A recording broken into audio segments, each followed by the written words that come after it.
Got down syndrome, lyrics are autistic. My mind is a bullet, but that just means ballistic. Retarded and I'm spazzing on to put me in a special class. Waiting for the bell to ring, but even it won't save your ass. Save your ass, save your ass, save your ass, save your ass, save your ass, save your ass, save your ass.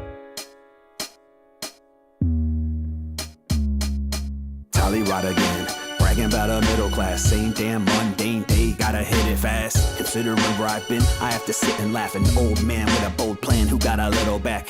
Had to whittle past the system with a reputation for making every step difficult as a riddle with no hints of relation. It's business before it's sacred. It's business before it's sacred. This is for the basics, formed with emplacements, born with a faith that's been worn or forsaken. If we stray from their course, we can stay fit. Build a core they can't break in. Watch the force awake. Until then, gotta get that broccoli up. Sip hot toddies and smoke ungodly bud in a shoddy hut. Owned by Dr. Voke, way over the ocean in Bosnia. What's stopping us?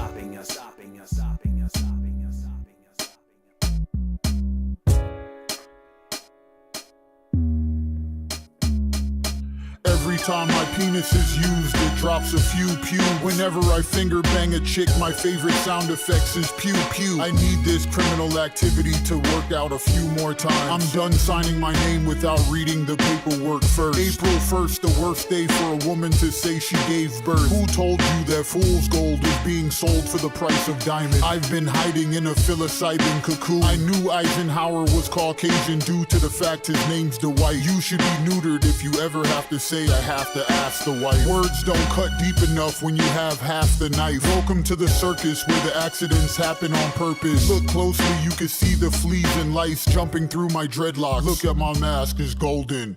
Don't ask, who am I? No emotion. Dr. Voke, Tollyrot, the gods.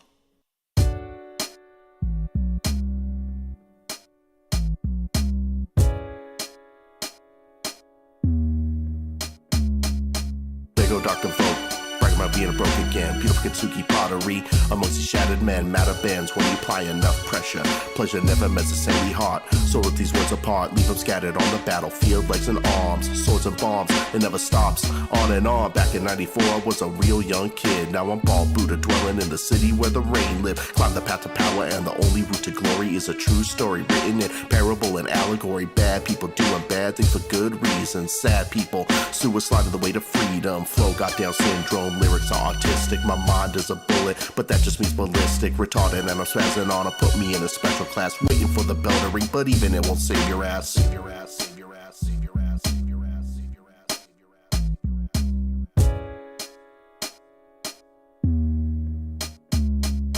Tollyrot again, bragging about a middle class. Same damn mundane day, gotta hit it fast. Considering where I've been, I have to sit and laugh. An old man with a bold plan who got a little back. Had to whittle past the system with a reputation for making every step difficult as a riddle with no hints of relation. It's business before it's sacred.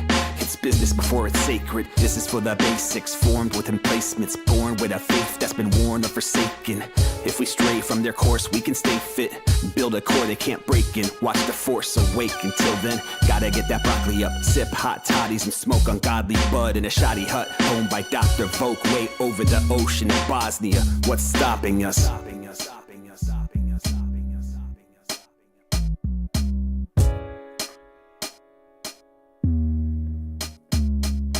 Every time my penis is used, it drops a few pew. Whenever I finger bang a chick, my favorite sound effects is pew pew. I need this criminal activity to work out a few more times. I'm done signing my name without reading the paperwork first. April 1st, the worst day for a woman to say she gave birth. Who told you that fool's gold is being sold for the price of diamond? I've been hiding in a psilocybin cocoon. I knew Eisenhower was Caucasian due to the fact his name's Dwight. You should be neutered if you ever have to say I have to ask the white. Words don't cut deep enough when you have half the knife. Welcome to the circus where the accidents happen on purpose. Look closely, you can see the fleas and lice jumping through my dreadlocks. Look at my mask, it's golden.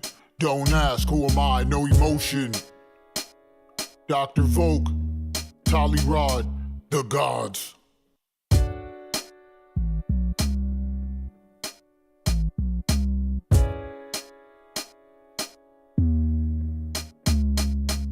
Go Dr. Vogue, bragging about being broke again. Beautiful Kitsuki pottery amongst the shattered men. Matter bends when you apply enough pressure.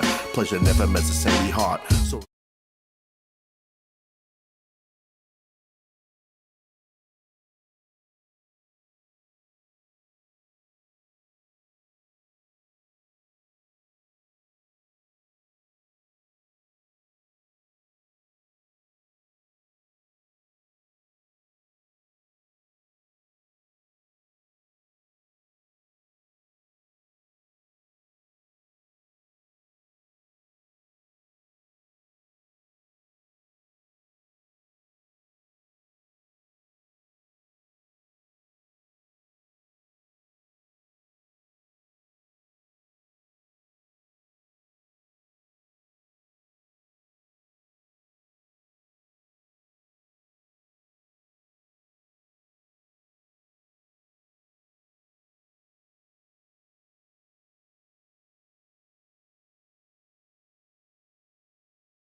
The worst part is, you don't even fucking gain anything. Your credit score doesn't go up when you pay off the fast food like when you pay off a mortgage or a credit card loan. The best case scenario is you pay off the item for its listed price.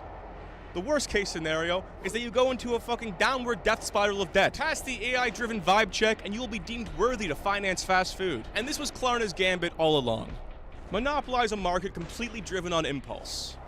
20-somethings ordering McGangbangs at 2 a.m. on a Friday. You've seen this topic covered ad nauseum all over social media and YouTube with terms like burrito loans. But there is something that all these videos have completely missed. You see, Klarna's game was never to help you finance fast food. That's just a fun side effect, because DoorDash doesn't just deliver fast food, they deliver groceries. 25% of monthly DoorDash users ordered from non-restaurant categories in the fourth quarter of 2024. And non-restaurant categories are the primary driver of DoorDash's current year-over-year growth. And this was always Klarna's goal. Put the most financially precarious population in a position where they can finance groceries. The crazy part is that buy now, pay later apps have always been traditionally used for one-off purchases. During their initial boom in the pandemic, you would order things like electronics or clothing. The DoorDash partnership alters this model by getting customers potentially hooked on everyday essentials, like laundry detergent, diapers, and groceries. What are they gonna do if they gotta repossess your diapers? Unshit your pants? Klarna's business plan is to eliminate as much friction as possible between your income and your purchases. Want food? Go pick it up. Don't want to leave your house? DoorDash it. Don't have the money? Finance it. You're always 2 taps away from going into crippling debt. A never-ending war between you and your own freedom whenever you open your phone. Friction is lost profit. The proverbial race to the bottom of the brainstem on every plane of existence. But why does this happen? To understand this, we have to understand the logic of evolution itself. Refinement culture.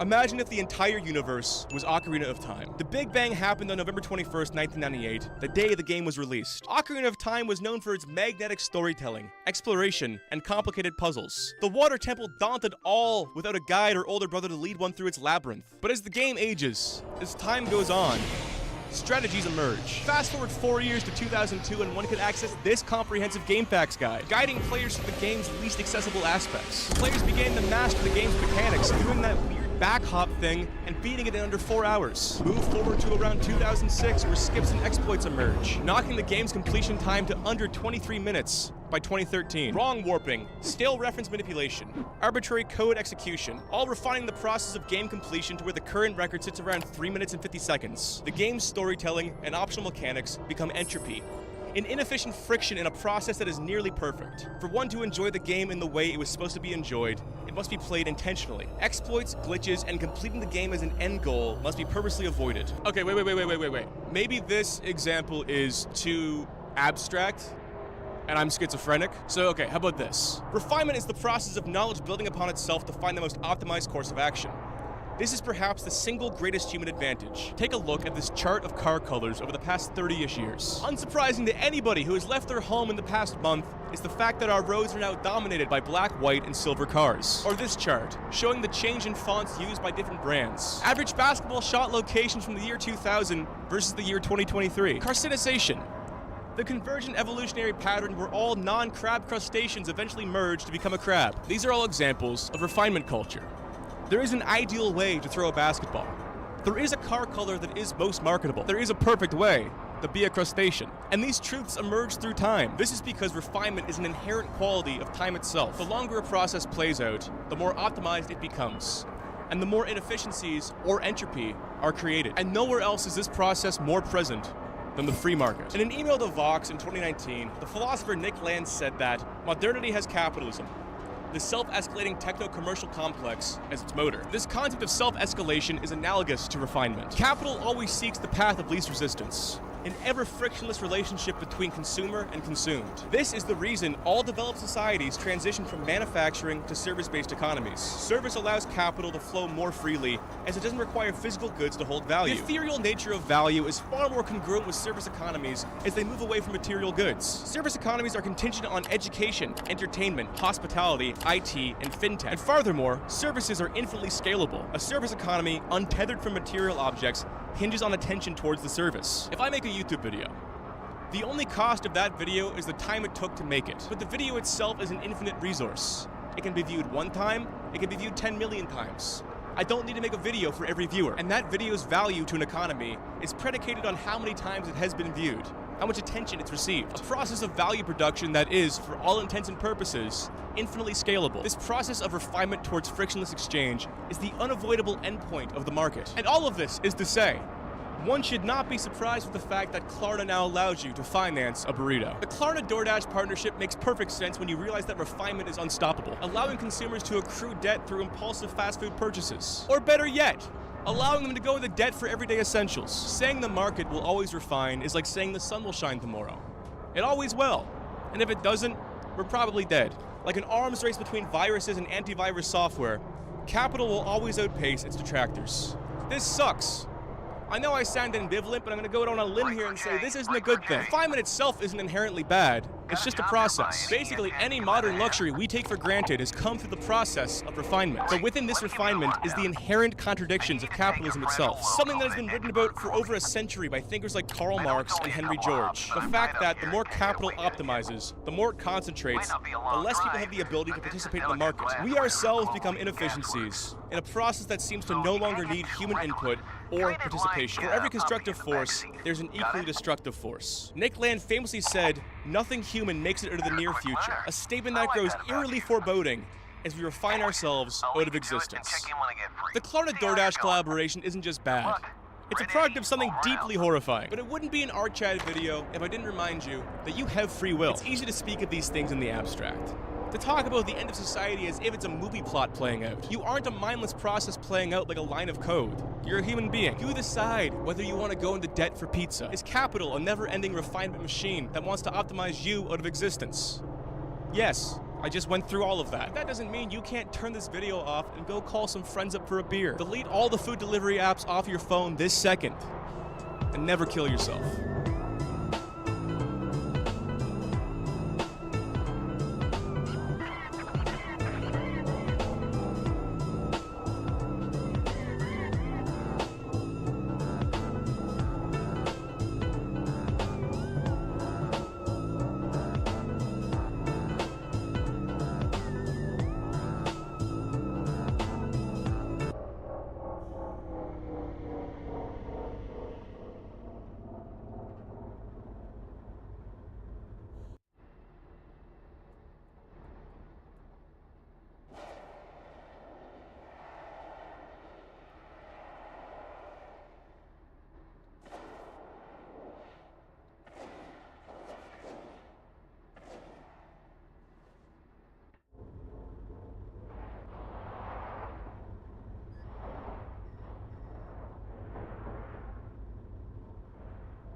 Dirty Dancing is about how an abortion caused two people to fall in love. Hey! Silver lining. All right! They loved her abortion. It's so like when much. Harry met Sally at an abortion. I'll have what she's having. 1963 was the height of the civil rights movement, the March on Washington. Martin Luther King's historic I Have a Dream speech. So Jennifer Grey she's innocent. She's in her 1960s family. She loves her dad, Jerry Orbach. Jennifer Grey, in this, everyone calls her Baby. So there's this luxury resort. It's this big mansion called Kellerman's. It's a resort, but also, I guess they have a lot of dance lessons. It's a resort, so all the people eat dinner together, and they have like these dances. And this is when we first see Johnny and Penny. Patrick Swayze is Johnny Castle. They dance. They're amazing together.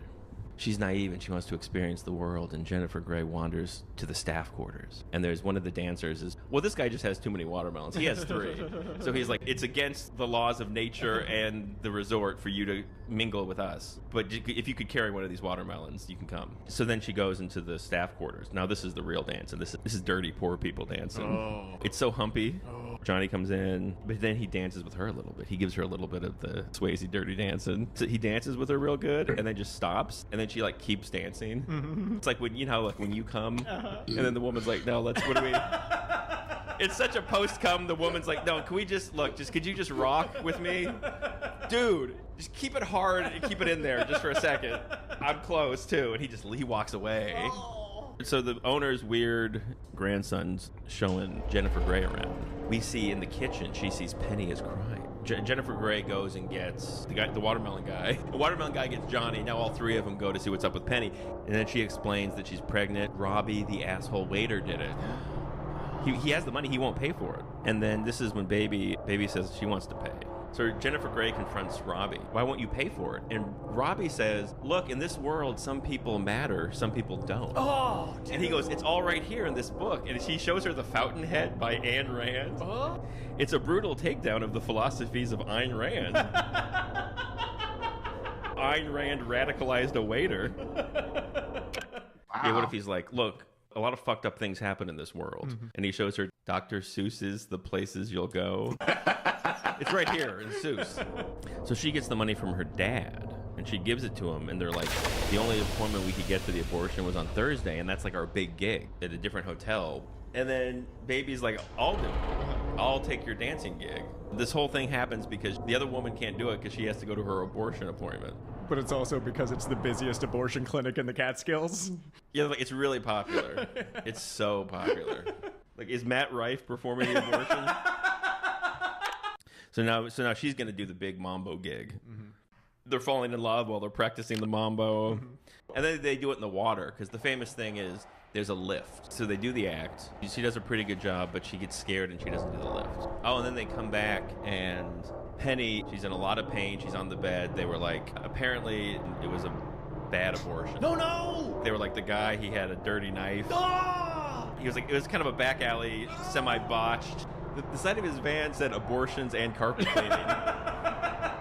So then she's like, oh, this is bad. So she goes and gets her dad, who's a doctor. He comes, and of course he's shocked. He didn't know she was hanging out with dance people, this whole thing. No one knew she did the gig. And then so he goes and gives her like a shot of something. So he fixes it somehow. And then she goes to Johnny's room, and she says, I'm sorry my dad was such a jerk. And he's like, your dad's great. He's like, I wish I was a doctor. I'm nothing. You don't understand what it's like being Johnny Castle. He's like, I come from the streets. I come from dirt. We established that the dance people are poor and they come from the wrong side of the tracks. It's against society's rules for the guests to fall in love with a dancer. This is basically Guess Who's Dancing to Dinner. And then they start doing some dirty dancing, which segues into some dirty sex. All right! I guess the botched abortion got him in the mood. That's so weird. What else? Swayze's having sex with Jennifer Grey, and he's like, I had a dream that your dad liked me. What? This guy, he got real sensitive. What? He's not being that cool. Oh, no! After we had sex, I had a dream about your dad. Right, the same year as Martin Luther King's I Have a Dream speech. I have a dream where the dancing's not clean, but it's dirty. What if their dreams got switched? Watch out, LJ. And Martin Luther King's like, this is a weird one, folks. I had a dream last night that Jerry Orbach liked me and said I could date his daughter. I don't know how that applies to this historic moment right now. And then we cut to Patrick Swayze going, I had a dream that white children and black children... I really enjoyed our sex last night, but right after I kicked in your face, I had a dream that white children and black children held hands and sang the Negro spiritual, free at last, thank God. I had a dream that dances and teens had the blessing of Jerry Orbach. I had a dream last night, people. And then we see Max Kellerman, the owner, comes out. Max is having dinner with Orbach and the family. And Max is saying, you know what? I hate to say this, but we found out Patrick Swayze's a thief. What? Mo, the rich guy at the poker table, his wallet's missing, and he says Johnny stole it. And he didn't know about it because he said he was alone last night. And so Baby's like, to save his job, they're like, we're going to fire him. And she's like, he was, you can't fire him. He wasn't alone, and I know because I was with him doing dirty sex. Yeah, the confession. So now Jerry Orbach has become catatonic. And he's not talking to Baby because of this news. He's so shocked. He's just sitting in a gazebo, staring at the lake. And she comes to talk to him, and she's like, Daddy, I lied to you, but you lied to me. There's things you didn't tell me about this world. You never told me that Orbach was a nickname because you used to say to the sailors, do you want to come on my tits or back? You lied too, Daddy. You lied too. You were everybody's lady. And I think she just says, like, I told you I was going to change the world, and you thought I meant by becoming a doctor, but I'm going to do it by sleeping with dancers. I'm going to fuck all the dancers, Daddy, and you can't stop me, Daddy. And then he just keeps staring at the lake, and she runs off. She runs out of the gazebo. She's hanging out at Johnny's place, and Johnny's like, did you hear the news? They fingerprinted the water glasses, and now they know that the Schumachers are wanted in 2 states for wallet thievery. I guess there's this old couple in this movie. They have dementia, and yet somehow they're like on a crime spree. Okay. So she's like, great, your name is still clear, you know? And he's like, no, they're firing me anyway because you told them I fucked you. Oh, no. Oh, shit. Johnny's like, just when he couldn't get any cooler, he drives away to a song written and performed by Patrick Swayze. Right. This guy's so fucking cool. God. Wow. Now this is their big, bittersweet, it's the end of the season. This is the goodbye song. So then Johnny bursts back in. He grabs Jennifer Grey and he gets on stage and he says, I always do the last dance. And they dance and she nails it and it's beautiful. They do the lift. True love wins. Oh, and then everybody just starts dirty dancing out in the open. This is the story of how Kellerman's became the home of dirty dancing. I think that was the scene from before, when he's like, it all feels like it's ending. It's because they were outdated. But now with this dirty dancing, we reinvigorated Kelman's. But on another level, it's about living with the choices we make in life. Because Penny decided to have an abortion. Penny should have been the one up there on stage at the end. She was the dancing partner. They're really sort of rubbing her face in it. If you think about it, the famous line from the movie, he storms in and he says, nobody puts baby in the corner, which even that is kind of a description of an abortion. He's like, Jerry Orbach, nobody puts a baby in the trash can around here. And he's like, dude, you asked me to pay for it. Like, why are you giving me shit about this now? Really, what he's doing at the end of the movie is the airplane. Who's up in the air? Who's up in the air? Who's a baby up there? Who's a baby? This woman who had an abortion a day ago is going like, guys, could we not do this right now? Like in front of me? Like I'm kind of going through something. But the end result is Dirty Dancing saves Kellerman. That's the greater good. And everyone in this movie, whether it's her making the tough decision to enter pregnancy or these people engaging in an unconventional relationship with each other despite what society said, everyone in this film is pursuing ethical egoism. They're going for heroic self-interest, objectively, which are the principles that are taught in the Fountainhead. This movie owes Ayn Rand a goddamn apology. Sometimes I feel like, as a society, we've gotten too far away from the teachings of Ayn Rand. Ayn Rand, Ayn Rand so far away. I gotta catch up with her. But we couldn't get away. With you, innit? All right? The past was doing its best. That's the theme song. Leave them alone. Leave them alone. They were doing their best. Okay. Interesting. Case for Canadian nationalism.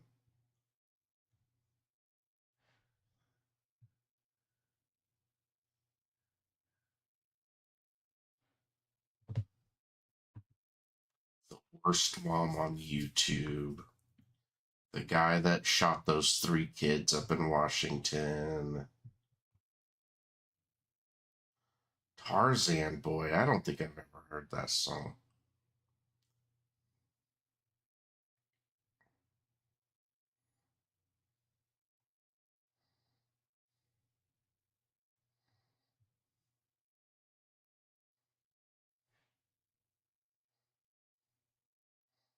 Fucking Pedro, what's his name?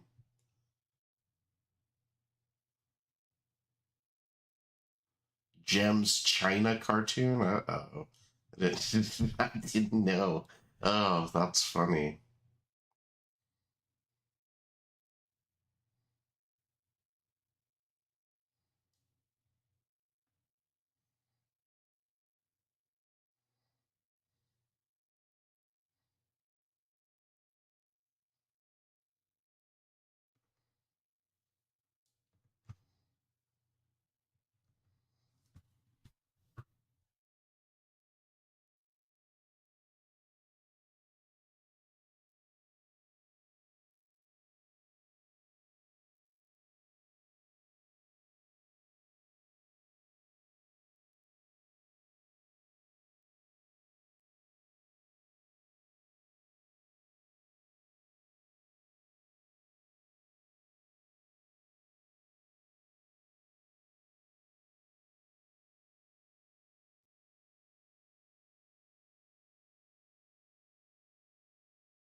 Wish I could just play music, guys. You know what I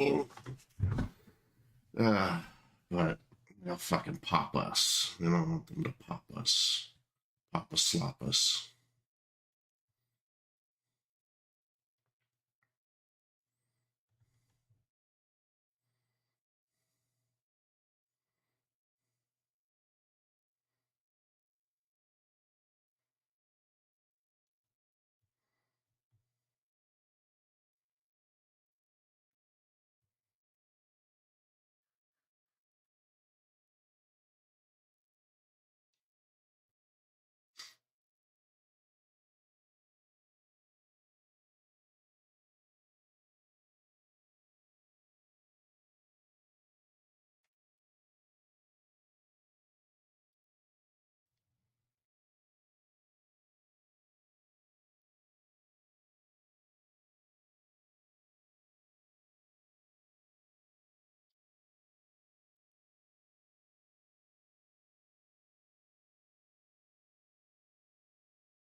I don't remember watching The hot this young one. actors in 1985 were all known as the Brat Pack. And the masterpiece of Oh, the Brat that's Pack right. I was remember something called St. Elmo's Fire. Yeah, okay. I In the do summer of remember this one. 2024, they thought they were being Brat. They were like, "Oh my God, look at this shade of green! Oh my God, it's so Brat! Look, I'm such a Brat. You know what's a Brat? F***ing your best friend's wife on a coffin." No! Yeah, that's how we did Brat in 1985. Takes place in D.C. They all graduated from Georgetown. They're at a hospital. One of their friends has been in a car accident. And then we cut to the most 80s thing ever. The back of an ambulance. Rob Lowe is playing the saxophone.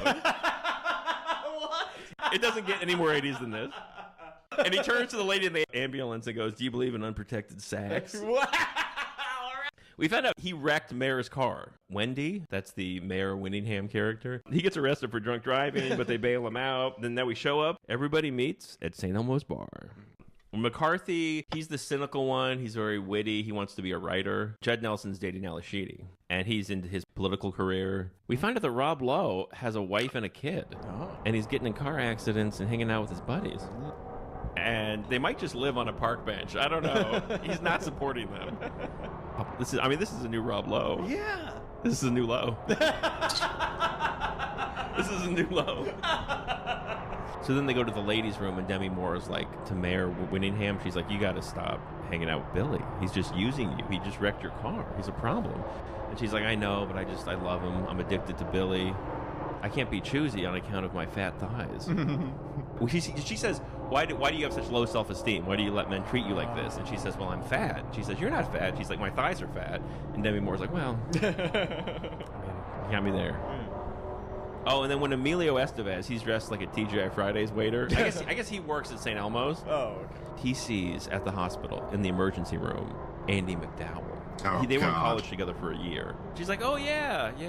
Hey, how you been?" Anyway, I gotta go. And she goes and she grabs a child, and the doors open and the light. And he's thinking like, this is the most beautiful, heroic woman.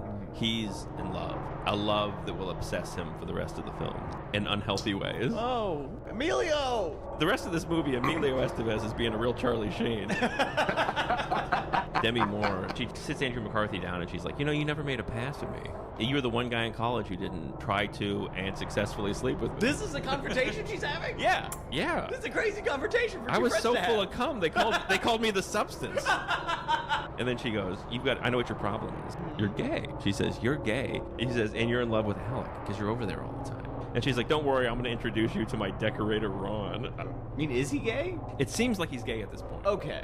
She's like, you're always using words like whom. And then she knocks on the door. She's like, "I've got a friend across the way." And this guy comes out and he's holding like a drink with an umbrella in it. And he's like, "Well, yeah." "Oh, does someone need a gay guy in the hallway?" Like they had to have a drink to show how gay he is. He's like, "Yes, you rang. Does someone need me to have gay sex with someone I just met?" And he's like, "No, thank you." And he runs out. And then so now Andrew's hanging out at Ally and Alec's place, Judd Nelson and Ally Sheedy's place. They're talking about love, and he's like, "Yeah, love sucks." And she's like, "Yeah, you say that all the time. It's kind of your thing. You're the love sucks guy." Judd Nelson comes home with a red nightie. He's like, "Hey, I want you this sexy nightgown." Because earlier he was like, "Do you want to get married?" And she's like, "No." And he's like, "Can I come inside of you?" And she's like, "No." And he's like, "Would you wear like a red nightgown?" I mean, he buys her the nightgown. She's like, "I'm gonna go try it on." And she leaves. And Judd Nelson's like, "I fucked the lady that sold me the nightgown. I'm fucking everyone." But Judd's the one who's worried about his political career? Judd's the Republican. But he's having affairs left and right? We just found that out. This is Yeah. the worst way to get into politics. I mean, later we would have a president. Who that was his whole thing. So I don't know. I think Judd Nelson's just inventing being Bill Clinton. He was ahead of his time. All right. So then he's like, "I can't stop fucking everyone. I fucked everyone at the mall. I got fucked blue at the Orange Julius. And blown orange at the Showbiz Pizza. The entire Rock-afire explosion had their way with me." And then Andrew McCarthy finds a hooker and he's like, "Do you think I'm gay?" And she's like, "Baby, you gay." And then Demi Moore, she's having all kinds of coke adventures. And she calls up Ali Sheedy and Judd Nelson, and she's like, I'm in a hotel room with a bunch of Arabs, and I think they're going to try to gangbang me. What? She said, I thought I heard the Arab word for gangbang. Oh my God! Does she know that? Yeah, I guess she just knows the word for gangbang in every language. I know hello and gangbang. Hello, gangbang. Hello, gangbang. Then Judd Nelson shows up, and they're just dudes. They're fine. Yeah. Now, at this point, this is the part of the movie where Emilio Estevez is just stalking Andie MacDowell. He's like waiting in the rain for her to like leave her apartment. He's following her on a bike. She goes to a party. He's peeping in the windows. And then he just comes in soaked in rain. And people are like, who is this guy? And then she's like, oh, hey, Kirby. That's his name. How you doing? And he looks crazy. They cut to him, and he's like, I'm obsessed. Thank you very much. Oh, so Allie has just been broken up with. So Andrew brings Ali Sheedy back to his place. And she's like, oh, you have a coffin? So he's like, yeah, I thought girls would think it was cool. Okay. It's like a coffee table. And then she finds a tin with a bunch of photographs of her in it. Get out of here. Yeah. The stalker competition is now on all fronts. Oh. And he's like, oh, well, we'll talk about that later. Oh, okay. And you would think run at that point. And then, so now they're drinking. She's crying about it. You know, she just broke up with her boyfriend, Ali Sheedy. And then this is when Andrew McCarthy says, I'm not gay. I can't stop thinking about you. I'm gay for your tits. I'm gay for you, Ali Sheedy. Okay. And then they just start having sex. So then he knocks the stuff off the coffin. They have sex on the coffin. So she has sex with this gay guy in the coffin. They have anal sex on the coffin. What? No. He gives her the old Count Chocula. Then we cut to them fucking in the shower. She felt so bad about the sex on the coffin. She took a shower, and then he just started fucking her in the shower. And then the shower, like, breaks. They're having sex all over his apartment. He gives her the Count Chocula on the coffin. He's the fruit brute. Now, Billy's talking to Wendy. Now, Billy's like, yeah, you know, I realize that I'm not Alec. I'm not a Republican, so I'm just going to leave my wife and kid to pursue being a professional saxophone player in New York City. It comes out that Mayor is a virgin. And then he goes, anyway, I'm leaving town. Could you give me your virginity as a going away present? He says, can I get a going away present? And she's like, okay, fine. And then they have sex. Oh my gosh. As a going away present. She fucks Rob Lowe. Wild. That's all he wanted. And then they're putting him on a bus. So the gang's putting Rob Lowe on a bus with his fucking saxophone. And that was the legend of Bill Hicks. His name is Bill Hicks in this movie. Get out of His here. name is Billy Hicks with two X's. Oh my God. And he gets on the bus. I mean, really, this movie is the TV show Friends, just if everyone was a douchebag on coke. It's like you gave away your virginity to a saxophone playing drug addict who abandoned his family. He won't be there for you. He's never coming back. This happened because of your thighs. Why are your thighs so fat? You brought this on yourself. So they put Billy on the bus. And Ali Sheedy tells the two guys she just wants to be friends. Okay. So she breaks up with everybody. Wow. And then they go back to St. Elmo's, all of them. And they look in and they're like, should we go in? St. Elmo's represents their 20s. And they have to move on. They go, St. Elmo's? Again? Tonight? And then they're like, I gotta get up early. Maybe we better make it Hula Hands. And they go, are you thinking brunch at Hula Hands? And they go, I think now we're Hula Hands people. I think this whole depressing 2-hour movie was just a really long commercial for the brunch at Hula Hands. Okay. Did you get Count Chocolate by Andrew McCarthy while in a vulnerable emotional state? Come on down to Hula Hands. Do you not deserve love because your thighs are so big? Thanks for the favor. Fat girls eat free at Hula Hands. Tom. Come on down for brunch. I can make it Are up you to being though. stalked by Next Emilio time you're in Estevez? I'll give you some tips on sprucing up that Come on freaky down to short. Hula Hands, where during brunch, Ready? women in danger get free sunglasses. Hula Hands. It represents your 30s. Does everyone in your apartment building think you're gay just because you like blender drinks? You're going to want to come down to brunch time at Hula Hands, where anything with an umbrella in it is half price if you keep your pinky out, Mary. Did you actually have unprotected sex with Rob Lowe? Come on down to Hula Hands, where at brunch we do STD screenings and bottomless mimosa and free margaritas. Are you trying to meet like-minded Arabs for a hotel room gangbang scenario? Free hummus. Every brunch time at Hula Hands. Come on down and plan your gangbang at Hula Hands. The past was doing its best. That's the theme song. Leave him alone. In 1969, we sent a man to the moon. Yep. And now, when you do a 69, you're sending your face to the moon to commemorate that achievement. One small flip for a guy, two big butt cheeks for that guy's face. In 67, we got a satellite in space. Great. An American satellite. So that's like a capsule. And then this bigger capsule comes up. And they're like, what the hell is this? This bigger capsule opens up, does a Pac-Man, eats our boys. Oh, no. Consumes the capsule. Ah. Cut to Sean Connery is James Bond. All right. He's making out with a lady. Hell yeah! And then she pushes a button. The bed flips into the wall with him in it. These guys come in with machine guns, shoot the bed. Oh, no. Death of James Bond. So then they bury him at sea. Scuba divers come and get him, bring him to a submarine. And then he goes into M's office, his boss. M is like, yeah, someone's stealing the satellites. We think it's someone in Japan. Go to Japan, contact this guy Henderson. So then he goes to Japan. He goes to a sumo thing, and this pretty Japanese lady sits down next to him. She takes him to meet Henderson. And Henderson is like, someone's trying to start a war between Russia, and they're trying to get the Cold War hot, baby. He doesn't really have that much information, but he gets stabbed in the back anyway. He's in the middle of talking. He's like, ugh.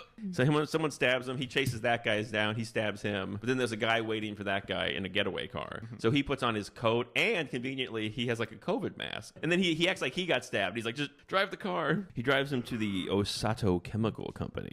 But then he fights the big guy. He hits him with a couch. And then he knocks that guy out. And then he goes to the safe. He just happens to have a safe cracking device on him. Great. He gets the documents, but then the guards come in and start shooting at him. He runs. Luckily, the lady is named Aki. So Aki comes up. He's like, I want some information. What's going on here? And then she's like, I'll never tell. And then she stops the car and runs. He chases her. They're in the subway. Then he falls down this big chute, and then he lands in a chair in a nice office underground. And then this guy's like, oh, hello. And then he's like, my name's Tiger Tanaka. He's the head of Japanese intelligence. Oh, and then they look at the shit he stole, the documents, and they're like, okay, this is a receipt. Looks like someone's getting supplies for a big ship, and also they're ordering rocket fuel. Osato Chemical might be involved. Oh, and then he goes, so now James Bond, with a different name as a businessman, he goes back to the chemical factory. And then Mr. Osato comes in on a helicopter with this like very attractive redhead named Brandt. And then he's talking to him about chemical business. And then the whole time, Brandt is giving him the most intense fuck me eyes I've seen on film. But the problem with fuck me eyes is they're identical to I'm gonna kill you eyes. As soon as he leaves, the Japanese guy's like, kill him. So then they're firing a gun at him, and then Aki shows up again to save him. And then on the TV, Tiger comes on, and he's like, hey, we figured out, there was also a picture of a ship in the documents he stole. So he's like, we figured out where that ship is. Go to the pier and check it out. So they go to the pier, and then immediately someone tries to hit him with a forklift. He gets away, but then another guy just knocks him out. So then he wakes up tied to a chair, and the hot redhead's there, and she slaps him, and she's like, who are you working for? But then she's like, fuck, I can't do it. She kisses him. What? She wants him. Every woman wants him. It's amazing. I mean, really, if there was a movie about a female spy, and every time she tried to do her job, everyone tried to fuck her, people would be like, this is the most sexist bullshit I've ever seen. Yeah. People say he's sexist. The way we treat Sean Connery is like a piece of meat. Then he makes up a thing where he's like, I sold the secret formula for MSG. That's the only thing he knows about Asian people. What? And he's like, I'll split the money with you. We can go away together. And she's like, fuck it, let's do it. She goes for it. And then they start making out. Isn't what MSG short for the ingredients for what it is? So he's like, I have the ingredients for that thing. Its name is its ingredients. He's like, I cracked the J in PPJ. And she's like, you are the hottest, dumbest guy I've ever met. He is the ultimate fuckboy. He's bad at his job, and he keeps putting everyone in danger by having to get laid. Yeah. I don't even think he's trying to do the mission. I think, this guy is just getting so much pussy that he keeps saving the world accidentally. Because here's what happens. We think this redhead's on his side. Of course she's not, dude. So he's like, okay, well, I guess now we're in love. And then she's flying a plane with him in it. And in the back, she pushes a button, and like just a wooden board goes across him, keeping him in the plane. And she jumps out and parachutes out. So now he's trapped in the back under a wooden board, and he's going to crash. She's like, the only way for him to get out of this wooden board trap is if he has a child's level of karate. So he gets one hand free and goes, hi-ya! And his parents are like, we're so proud of you. Yeah. He gets a little trophy. They give him a new belt. But then he gets in the front. He lands the plane. He gets off the plane. It explodes for some reason. Oh, and then they're like, okay. I guess they just have this one picture of a boat they keep analyzing. We further analyze the picture of the boat. We know it's on an island off of Japan. And then he flies to the island. Now Russia launches a satellite. Yeah. And now that satellite gets eaten again what am I by a supposed bigger to do? satellite. But now this time we see that thing land. So now they've taken the Russians hostage. And this thing lands and it looks like a inactive volcano. Then it opens up. And this hollowed out volcano is the lair of the evil villain. This is Blofeld. Blofeld? His name is Blofeld. They stole everything about this guy for Dr. Evil, except for he doesn't have a Lorne Michaels voice. Okay. So James Bond lands in a helicopter, and Tiger's there. And he's like, anyway, this is my ninja training school. They're like, here's the plan. They think it's coming from the volcano. They don't know what's going on. He's like, we're going to get a bunch of ninjas together and go check it out. But we have to infiltrate the village. We don't want them to know we're there. So, like, Sean Connery, you need to become Japanese. Oh, shit. No. Here we go. Become a ninja, and then get married. It's a special agent whose name is Kissy Suzuki. No. No. He immediately goes, is she pretty? And he says, no, she has the face of a pig. Oh, dude. And then they cut to a scene where he's getting his turning Japanese procedure. It's a tasteful yellow face. Go on. But nonetheless, yellow face. Right. It's not Mickey Rooney from Breakfast at Tiffany's. This is more of a light snack at Tiffany's. And then Aki likes it even better. So then Aki's like, hey, who's this new Asian guy? Who's this Japanese guy? So then he has sex with her. They're just getting different kinds of women to fuck him so he'll just keep saving the world. They're really green eggs and ham and just ass for him. They're like, can we interest you in yellow face, pig face? You ever done yellow face, pig face? We found a pig face lady. Tiger Tanaka, he says she has a pig's face, right? They're setting up the wedding. They're doing like a whole traditional wedding. And the family members are coming up. So one woman comes up and he's just like, fuck, is that her? Basically, this is a movie about murder and espionage and space terrorism.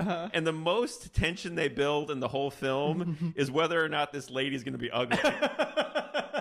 And then the woman lifts her head. She's great. Oh. She's fine. Hey. Why did he say she had a pig face? Oh. Tiger should have been like, oh no, I'm sexually attracted to pigs. Did I not mention that? No, I'm a pig fuck. I'm a classic pig fucker. She's hot like a pig, is what I meant to say.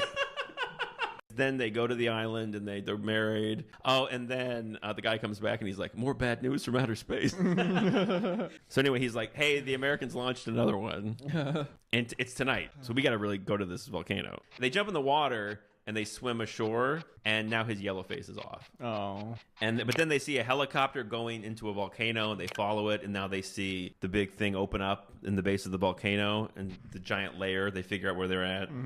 And then Sean Connery's like, you go back and get the ninjas. He's like, luckily he brought with him, he just happened to have suction cups for his arms and knees. He Spider-Man's down with his suction cups. So the Americans have launched another satellite. And now they're going to launch another satellite to once again eat that satellite. So he goes in a spacesuit, James Bond, to get on the thing. Then Blofeld, the bad guy, he's watching everything on video, and he's like, no, that guy's not right. Bring him in here. And at this point, Kissy comes back with the ninjas. And then the ninjas are coming into the volcano. The ninjas are pouring in. They're getting a shootout with the other guys. Blofeld takes James Bond prisoner. And then he's going to kill James Bond, but I think Tiger throws a star at him, and he hits his hand, so then he just goes away on a tram. And then he finds the button. The other capsule's about to eat our capsule. And then he hits the button that blows up the other capsule before it can eat our capsule. Okay. Oh, and then Blofeld hits a button that causes the whole volcano to blow up. Our friends swim out as it's exploding, but Blofeld escapes. Ultimately, it is a feminist message, you know, because people say that James Bond hates women, but he did spend this whole movie looking for the little man in the volcano. And then the whole place erupts. He causes what can only be described as an eruption of pleasure. Every 4 or 5 movies, they have to bring in a new guy to be James Bond. So basically, they're moving these guys around like they're priests. Oh, shit. It keeps the MI6 in business, but women aren't safe. The past was doing its best. That's funny. That's the theme song. Leave them alone. Leave him alone! Leave. The hot young actors in 1985 were all known as.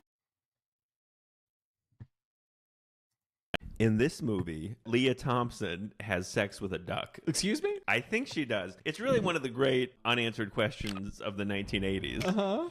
But a duck man comes to the Earth. A duck man. So we start off on his home planet, his home duck planet, and it's just like Earth, but everything is ducks. He kicks back in his easy chair, and he's going to look at a Playboy, but it's Play Duck. All right. And this is the first of several times that we see duck tits. What? Uh-huh. The centerfold falls down, and it's like a hell naked yeah. duck woman with like big, beautiful tits. Oh! So then, like, he's in his chair and it starts to shake, and it's like he's being pulled by like a tractor beam. Well, he's in an apartment building, so he busts through a wall in his chair, and he goes to like an old duck couple. He's like, "What's this?" And then, of course, he busts through another wall, and now there's a duck woman in a bathtub, and we see her even more bigger, beautiful duck tits. This is 2 sets of duck tits in under 5 minutes. 5 minutes. I think Holy this is why they shit. made the movie. Okay. Yeah. It's not Manhattan, but when because he's being sucked into space, we see that he lives on some big metropolis island. Okay. Yeah, but it's a well, the narrator clears this up in a second. Oh, there's a guy. And yeah, luckily, All in right. case people were very confused. I'm lost. They were like, we need to put a narrator in here because right now it's just duck tits. Which would have been an even more popular Saturday morning cartoon than DuckTales. Yeah. Duck tits, a woo. Everywhere I go, I'm seeing duck tits, a woo. Oh, and then in the commercial, we see that there are black feathered ducks. Okay. I think in the TV, we saw he was going through a soap opera, and a duck with black feathers was like, I don't care what the society says. Oh my god. And then when he gets pulled into space, right? I noticed for a second when he gets pulled into space, they've all got white feathers. The one with black feathers had a boombox. God damn it. And he was like, fucking white people. White ducks are crazy. Fucking white ducks always going into the sky and shit. So then now he's shooting through space. He's like, he doesn't know what's going on. He's waving his cute little arms, going through space.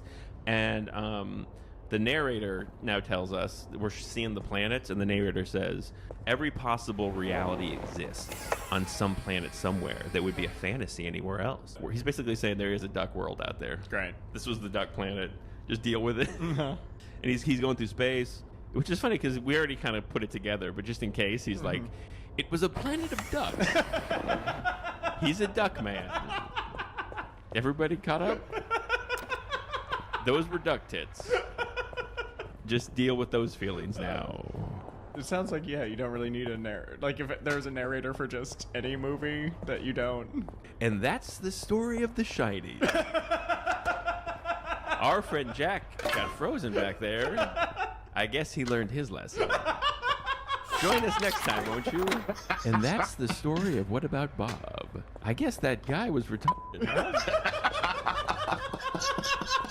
Get it? Or it's like he has to explain. He like really has to hammer it home. So he just the narrator that just explains what obviously happens. Right. Oh, I guess that is kind of what Morgan Freeman did in Shawshank. Oh, yeah. And I guess you could say Andy got. You're like, yeah, probably. Well, that was our story. I guess the narrator and Tyler Durden were the same guy. Did you get it, stupid? That's what happened. The whole time they were the same guy. So long, stupid. I'm the narrator for people who didn't get what just happened. So then he lands in Cleveland. Okay. All right. There's a rock club. On stage is Leah Thompson and her all-girl band. Okay. Huge hair. But then Leah Thompson's coming home from her gig alone late at night with her guitar, and 2 like crazed fans kind of attack her. So he saves her from the punks, and then at first she's like, wow, you're a duck man. And I guess she accepts that he's from another planet. And at first she's going to leave him, but he has nowhere to go and it's raining. So she's like, come to my apartment. Oh. She shares that, her dream is to hit it big with her band. And then he falls asleep. And maybe this is when she kind of falls in love with him. She's kind of looking at him in the window. He falls asleep in the window. And she kind of ruffles his little feathers on his head. And she goes through his wallet. What? Yeah, and out of his wallet, she pulls just a loose leaf out of the package, tiny condom. Ah! And I think this is to set up the subtext that they're gonna fuck, because this lets us know he has a tiny weird duck penis, because he has a loose leaf condom. At this point, she's thinking about it. Right. You see, it's left a little unsaid. That's what adds to the mystery. She takes him to the Cleveland Museum, where she's friends with Tim Robbins. Hey. And he's got a scientist coat on, and he's examining Howard. He's like, this is the find of the century. But then Tim Robbins comes back, and he's like, I think I have a lead on how you got here. I'm going to need a tail feather. And he he takes a tail feather. So he's on the case. Mm-hmm. Okay, so Howard's back at her place. Leah Thompson. And then she comes out. Leah Thompson looks amazing. She's like in her underwear. Oh my Then she just kind of gets in bed, and she's like, hey, are you coming to bed? I feel like she's trying to, at this point, it seems like she's trying to seduce him. So she's like, I just can't find the right man. And then he's like, well, what if what you need isn't a man? And then she looks at him and she goes, fuck, let's try it. She's like, no, but let's do it. And then she starts to take her top off. What? And then he's like, no, I can't do this. But then the scientists come in. Tim Robbins and the other guy come in. To her apartment? Yeah, I guess they just come into her apartment. Okay. It's like a big loft. And we see through, like, there's like a sheet up, so we see silhouettes. Mm-hmm. Where at this point, she's like, well, just give me a kiss. And they kiss. She kisses him on the beak. And at this point, he starts to relax. And she's still on top of him. So I think if the scientists hadn't come in, it seems like now it's really about to happen. Yeah. But then the scientists are like, dear God. The one guy's like, this is against the laws of nature. And they're like, we're just friends. We were just messing around. And if those scientists hadn't come in, Yeah. this could have been the weirdest sex scene in the 80s. For a lady, she pretty much threw everything she had at him. Here's the hardest a woman will come on to you. Is she'll get in her underwear and go, I just can't find a guy.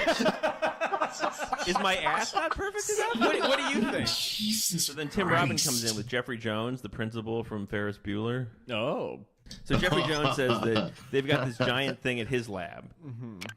They're like astronomers or whatever, and there's this giant thing that looks like a big telescope. It's like a laser spectroscope, and they lost control of it on the night that Howard came to Earth. They lost control of it, and they were using a high-powered laser to study space, but it fucked up and became a tractor beam and pulled them to Earth. Okay. And on the night that happened, a single feather fell in the observatory, and it matches the feather that, I guess, they pulled him in from space, but he landed 2 blocks away where it landed. Sure. And then he's like, can you reverse it? And he's like, well, it's never been tried, but let's do it. Let's reverse it. So then they all go back to the, like, meet it. He's like, Jeffrey's like, I'll write separately. Let's all go back to the lab where we keep the giant laser. And they go back to the lab. And then, but when our gang comes in, there's been another explosion. Another explosion? Like some fried scientist comes out and he's like, we should have played God. It blows up every time they use it. Okay. So this is the first time we've seen the Ferris Bueller principal in the whole movie? Yeah. Okay. I don't know, there's just something about, like, in Ferris Bueller, he's just trying to hunt down a teenager, and in this one, he walks in on a lady trying to have sex with a duck. Yeah, Jeffrey Jones walks in and goes, we set him up for failure. Oh, I'm the freak. Oh, I'm in trouble for what I'm into. Leah Thompson fucks a duck. She's celebrating. I am on a registry for SOs. But Leah Thompson can go to the zoo whenever she wants. Kevin Spacey walks in and goes, oh, we're fucking ducks now. Oh, we're fucking ducks, are we? Oh. And yet I can't go back to Hollywood. Leah Thompson looking fine and fucking ducks. Oh, God. Anyway, so we have no right to play God. My face is burnt off.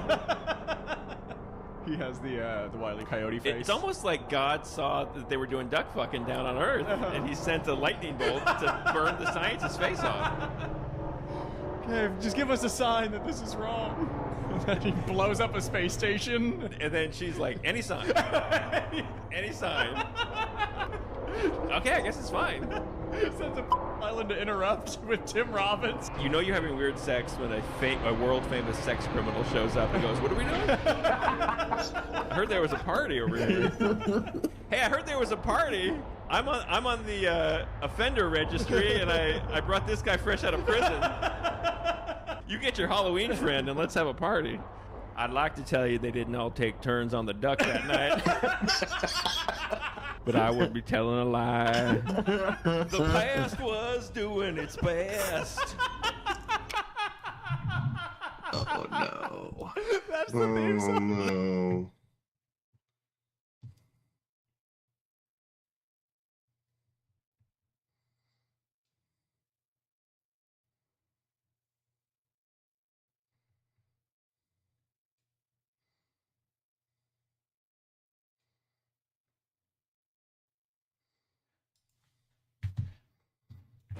Urban Justice is the Steven Seagal mega blockbuster hit movie where he showed the world he's just here for the paycheck, now leave him the f*** alone. It all starts off with Seagal's son getting wasted in a drive-by. Now it's the funeral, and because it takes place within 1,000 feet of a school, Seagal is forced to stand all the way over here. But that's not important. What is important is she's single now. Afterwards, Seagal gives the most powerful and emotional performance of his career. Someone murdered Max. If you come by the house, I have copies of all the police reports they would release to me. Police say it was a random gang shooting. They may never know who did it. But happens, now he's over it and needs to get a place. But nobody's seen any of his movies in like 10 years, so he has to settle for this piece of shit. Are you sure this is the kind of place you're looking for? From the worst real estate agent ever. This isn't the best neighborhood. In fact, it's getting worse by the week. Which I'm pretty sure is a dig at him, but he doesn't have time for that. How much you say I owe you? 125. Because he's required by law to notify his neighbors that he's moving in. That's when he's confronted by these concerned parents and fucking obliterates them like he's a rocket or some shit.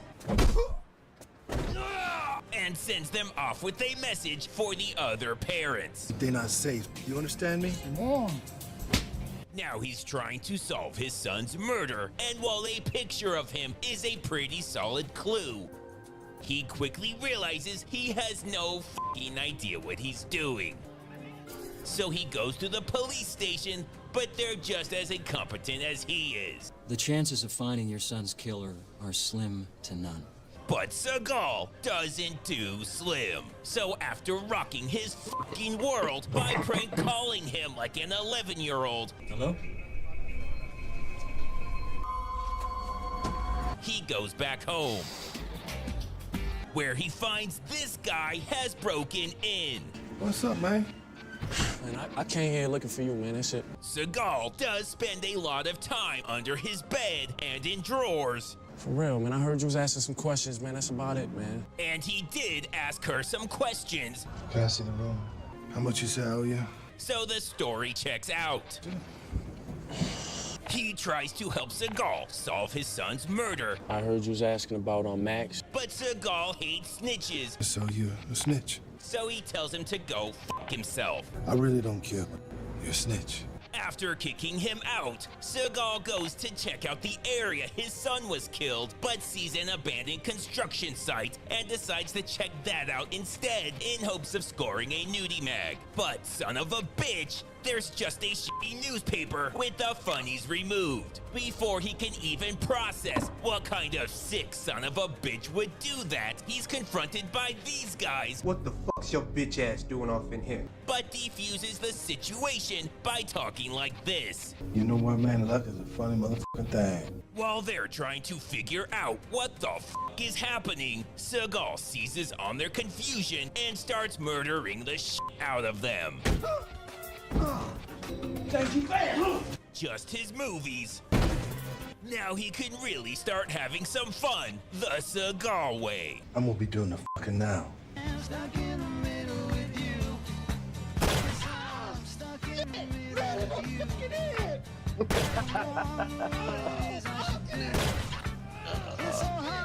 Now we meet the movie's other villain, Eddie Griffin, who's like Seagal and murders people for no reason. I ain't like the way he smell. Only he's not as funny. Look at you now. Look at you now. Since Seagal pleasure killed his only leads, he tracks down the burglar from earlier to get some answers. But first, he stops to put on a front license plate. And while he doesn't want to be a snitch anymore, the raw pain and emotion in Seagal's voice I need you to help me find who killed my son. is too much, and he caves in. But it becomes obvious pretty quick that Seagal's not playing with a full deck. I don't care who ordered the hit. You should, but okay. What do you know? Look, he's Mexican. A Mexican in Los Angeles is all Seagal needs, and he knows exactly where to find him. After putting on a different front license plate, Seagal heads out to the club, but they want nothing to do with a washed-up action star. So why don't you just get the fuck out of here? But Seagal offers the bouncer this entire movie's budget, I'll give $5 if you can let me in. so he lets him in out of pity. The first guy he meets tells him he's a huge fan, so Seagal throws him down the fucking stairs.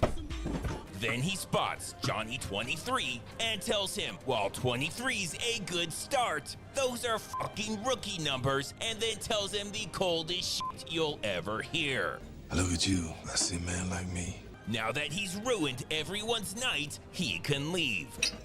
The bouncer asks how his night went, so Seagal kicks him in the nuts and gives him a concussion. Then he realizes he totally spaced that he was holding a sandwich when the director said action, so he tries to play it off by giving it to the script supervisor. Sandwich, nice to meet you. Come back and see me. Not a fucking chance. He's back home, and while his landlady is telling him how awesome he is, And someone taught you how to fight like that. and how much she wants to bang him, I really respect you. all he can think about is how he really regrets giving away that sandwich. And you kind of remember the unthinkable has actually happened. He pretends like he's talking about his son, but she ain't buying it. Whatever. The next day, Seagal's minding his own business when these guys just start unloading on him. But it's not his first rodeo, so after getting out and taking off the front license plate, he reverses the fuck out of there. But they're right behind him, raining down a bullshit amount of bullets.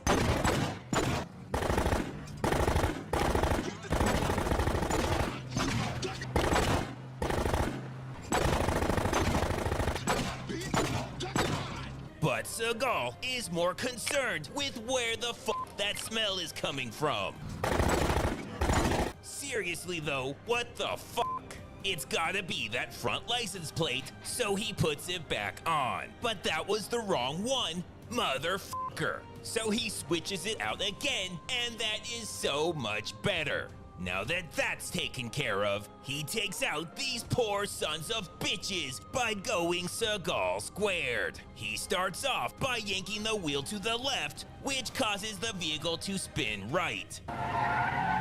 He then combines not looking where he's driving to his already top tier not looking where he's shooting. Not able to handle all the stupidity, the town car does the honorable thing and commits suicide out of embarrassment. Seagal forgets they were the ones chasing him and out of pure habit kicks them in the nuts, jacks their wallets, and hauls ass out of there. Now we're back with him, and he runs into these guys who offer to give him a ride, but he turns them down. But they know he's just being modest, so they insist. Things start to get heated when Seagal just happens to be driving down this random alley. Keep moving, white boy! Look, motherfucker, Seagal's half black sometimes, so say goodbye to your nuts. Now that they're all dead, Seagal takes the license plate from their truck and puts it onto his car. Seagal tells him he wants some answers. Did your brother kill my son? But all he can think about is how fucking weird this license plate shit is and how he can't be a part of it. but Seagal will only let him leave if he changes the plates back.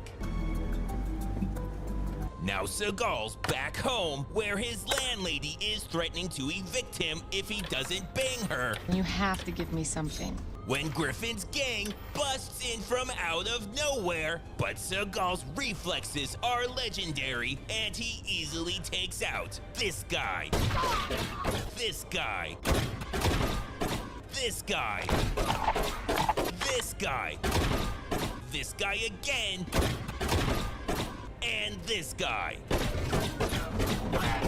And while he's at it, fuck his neighbor too. This has officially turned into a rampage. And after taking out a passing motorist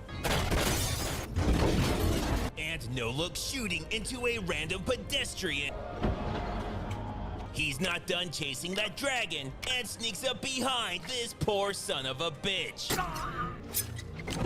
Seagal is loving all this killing so much, he forgets people are after him, which gives Eddie Griffin an easy shot into his body double's shoulder. So Seagal says, "Fuck that, this is dangerous," and leaves her to fend for herself. So she cries and misses a lot, which fools the bad guys into thinking Seagal's still there. The next day, the bullet wound is completely healed, so Seagal breaks into this house and desperately searches.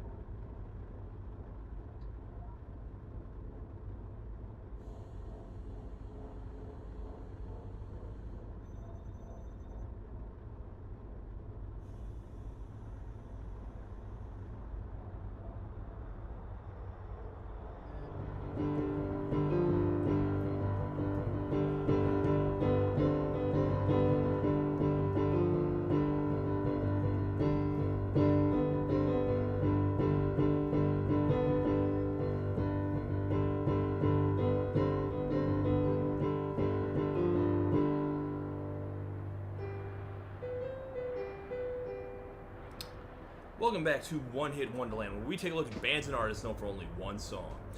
Folks, mid-90s alternative rock was weird. You know how I complain that modern rock all sounds like commercials these days? Well, that was absolutely not true in the 90s. Go back and pretend you don't know these songs, they will sound like the absolute weirdest thing you ever heard. And for every song that became an accepted rock standard, there's 6 more that faded out of memory. The mid-90s bizarro alt-rock novelty song was one of the greatest, strangest trends of that decade. Too weird to live, too rare to kill, as they say. Mark you got with Sharon. Which brings us to a little band with the charming little name of the Butthole Surfers. Yes, the Butthole Surfers. Presumably they surfed buttholes, but they might have been buttholes who surfed. It's all up to interpretation. The point is, they were called the Butthole Surfers, and the Butthole Surfers did not give a fuck what you thought. They were the most abrasive, most uncommercial band in history. They wrote songs like I Saw an X-Ray of a Girl Passing Gas and The Revenge of Anus Presley. The idea that these guys would have even one hit is absolutely nuts. But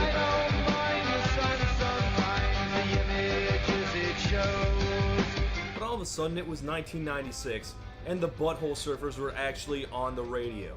They hit it big. They were mainstream. Everyone loved the Butthole Surfers. I'm a surfer! Their single Pepper was a bona fide hit. It was tearing up the charts, which must have been awkward for the poor DJs who had to make an anal sex reference just to tell listeners who the song was from. I've heard anecdotes of Casey Kasem having to call them the BH Surfers or something like that. So here we are. Even by the standards of 90s rock, these guys are pretty out there. How on earth did the Butthole Surfers get on the radio? Well, we're gonna find out. And we're gonna say the word butthole a lot, so get used to it. Butthole! All in love with dying, they were drinking from a fountain that was pouring like an avalanche coming down the mountain. It is difficult for me to condense the long and storied career of underground legends like the Surfers into a few short minutes. But here's my best shot at trying to accurately convey what the band was about.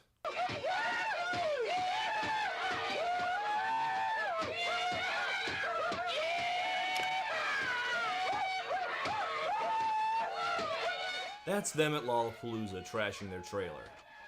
No, excuse me, they're not trashing the trailer. That's actually 9 Inch Nails' trailer. See, this is why Trent Reznor always sounds so angry and depressed all the time. Texas nutjobs keep smashing up his shit. The Butthole Surfers are lead singer Gibby Haynes, guitarist Paul Leary, drummer King Coffey, and bassist Jeff Pincus. Now, there have been a lot of switches over the years, but that's the most stable one. Plus, a lot of the time there was a second drummer, Teresa Nervoso. And the fact that they had 2 drummers is a good indication of their sound, I think. They're from San Antonio, and I think they were the ones who originally made Austin weird, from about 80 miles away. Anyway, what kind of band were they? They were a noise rock, psychedelic, alternative, experimental rock punk band. Which meant they did whatever the hell they wanted as long as it was loud and abrasive and abused the senses. Occasionally they would write actual songs, other times they just fart around and make noise. Gibby Haynes had this entire insane sound setup to distort his voice into, well, this. And a bunch of their songs are piss takes on classic rock. Satan! Satan! Satan! For example, here's a tuneless piece of noise that occasionally uses the riff from Black Sabbath's Sweet Leaf. It's called Sweat Loaf. Oh, and here's a cover they did of Donovan's Hurdy Gurdy Man. That seems like a good song for them to cover, right? You know, there's a lot of fuzz guitar and weird vocal effects. Ha, no.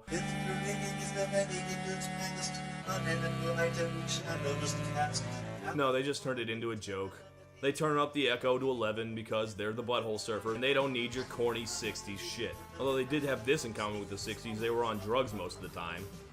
Look, I know this is one-hit Wonderland, but the Butthole Surfers were known for a lot more than one hit to a lot of people. I'm only covering them because my title card artist has been begging me to do it for years. Hi, Kryn. But yeah, there was a lot of love for these guys. Their third album, Locust Abortion Technician, is considered one of the great noise rock albums. For many years, they were known as your favorite band's favorite band. Like, if you were in the know, you knew them.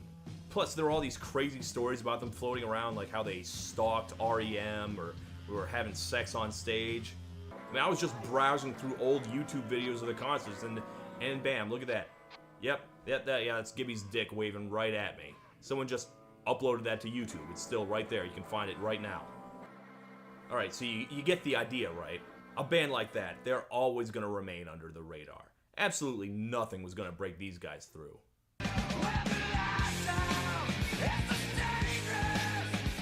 Oh, right. Man, it's nice to be covering a band on One in Wonderland who was launched by Nirvana rather than ended. No, Butthole Surfers were apparently one of Kurt Cobain's favorite bands. So the Surfers got a major record deal. Just like every band that Kurt Cobain liked. He'd say, oh, you know, I like that Meat Puppets. And suddenly every record executive was like, sign the Meat Puppets! The Meat Puppets are a license to print money, baby! They're gonna be the next Rolling Stones, I tell ya! We're the Butthole Surfers! So they started to get more airplay, and by which I mean they'd be on MTV late at night, and they'd play some of the big festivals like Lollapalooza. I'm not sure that translates to success, but, you know, it's something.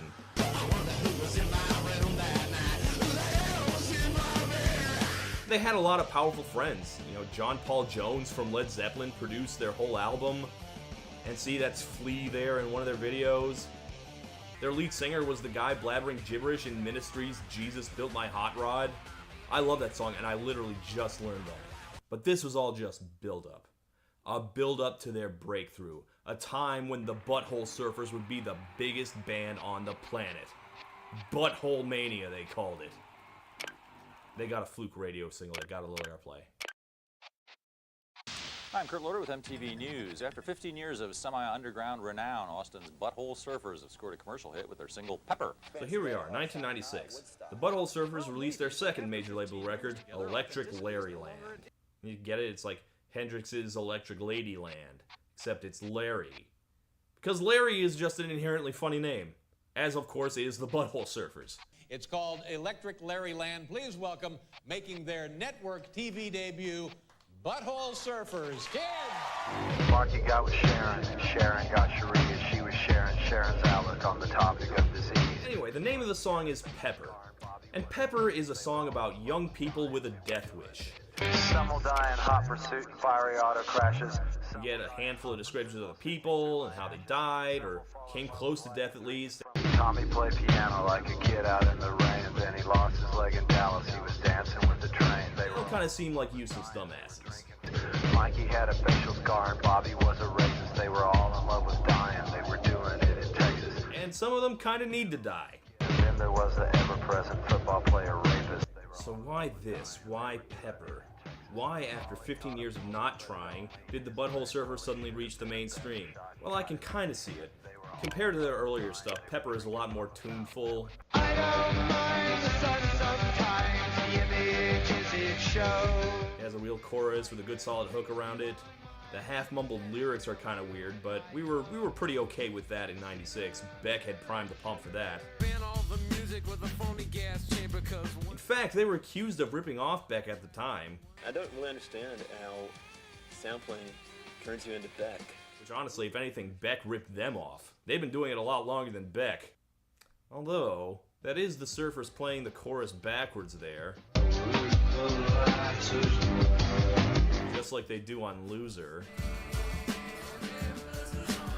I don't know.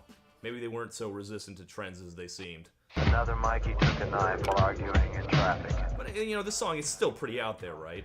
Like, for example, the name of the song. Pepper? Where does that come from? What in the song does it relate to? And the answer is, who the hell knows? Probably nothing. And the verses don't seem to have a thing to do with the chorus either. You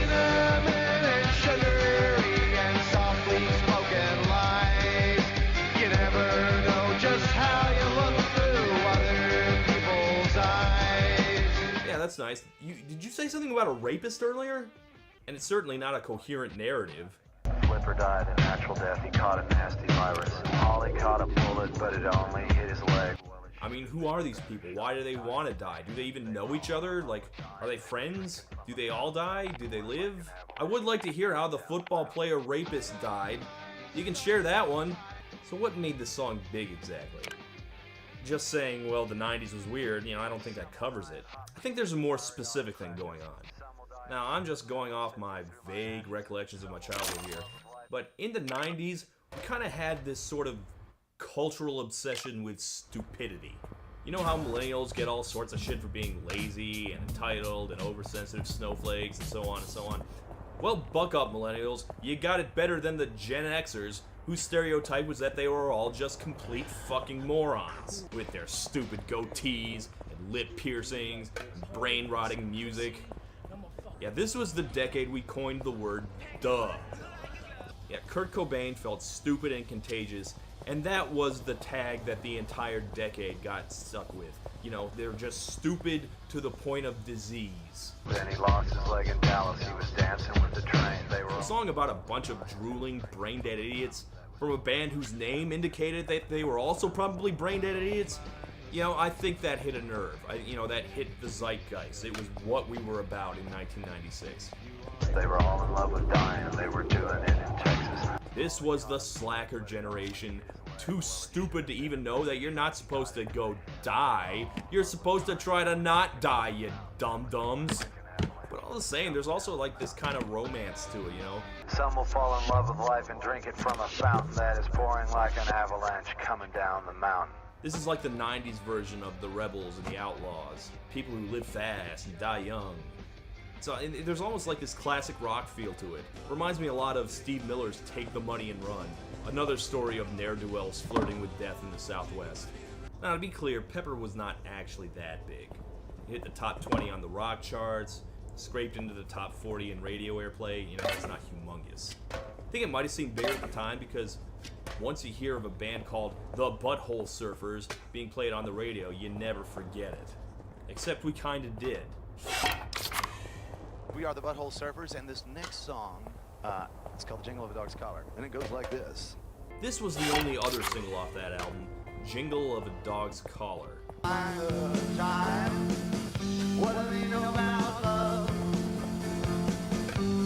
Don't know why they picked this one as the single. I think possibly just because it's their mellowest and least abrasive. If your choice is, you know, this song or some of their older work. Yeah, I can see why they went with the first one. I was looking for the rain, and I was whipping through the Yeah, he's doing a decent Lou Reed impression at least. And what's it about? What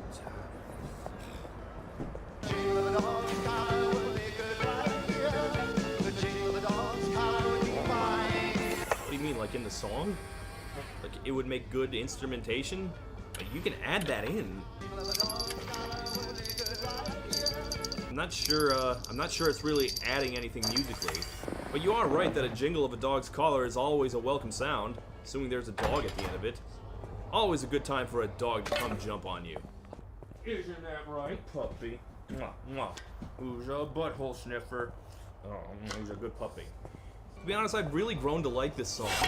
It's got a very Pixies-ish vibe to it, but there's no real strong hook that I think would catch on. It's not a radio single. It's more like a B-side.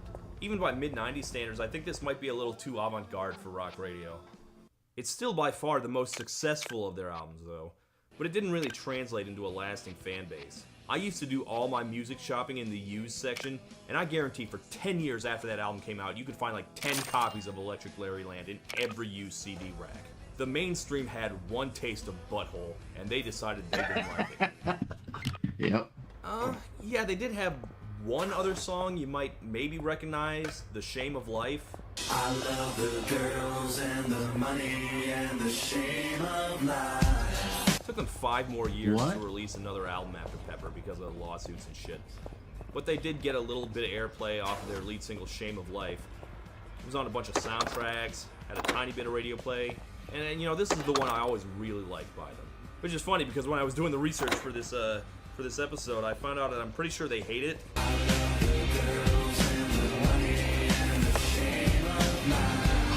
Money and girls. That's just basic. What are we, Motley Crue over here? I mean, you can fairly call this selling out. Why would a band like the Butthole Surfers write something like this? Well, surprise, the Surfers didn't write it. Guess who did?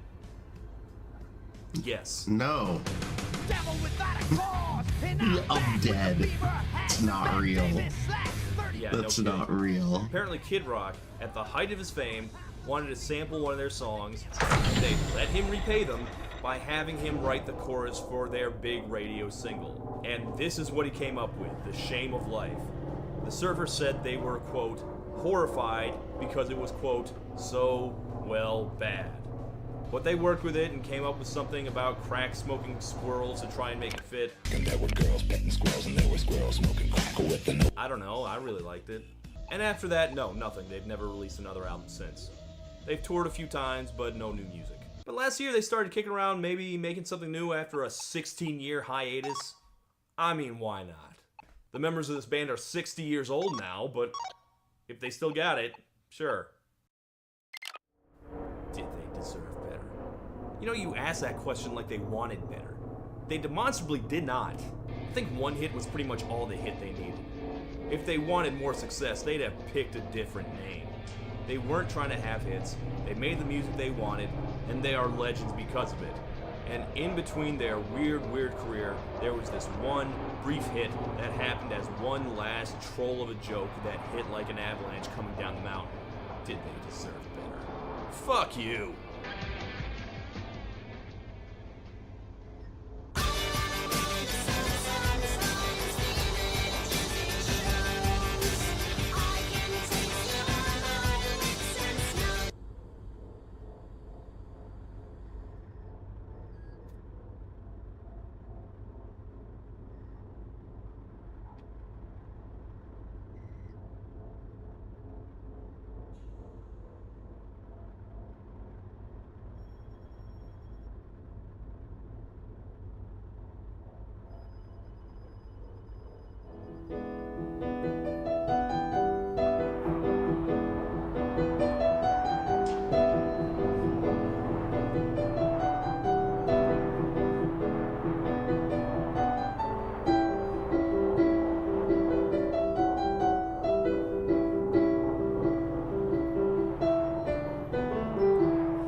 Welcome back to One Hit Wonderland, where we take a look at bands and artists known for only one song. And, you know how I said all the requests I've taken so far seem to be from the 90s? Yeah, I took a look at all the other requests, and, that's not really gonna change. It's almost entirely from that decade. So, just for the sake of variety, I decided to look at the one request I got from before the 90s. And boy, is it a doozy. I've been sitting on this one for a while. I said I got tired of new wave songs, so I've been avoiding them, but man, it's been too long. Weird new wave songs are this show's bread and butter. It was made for guys like this.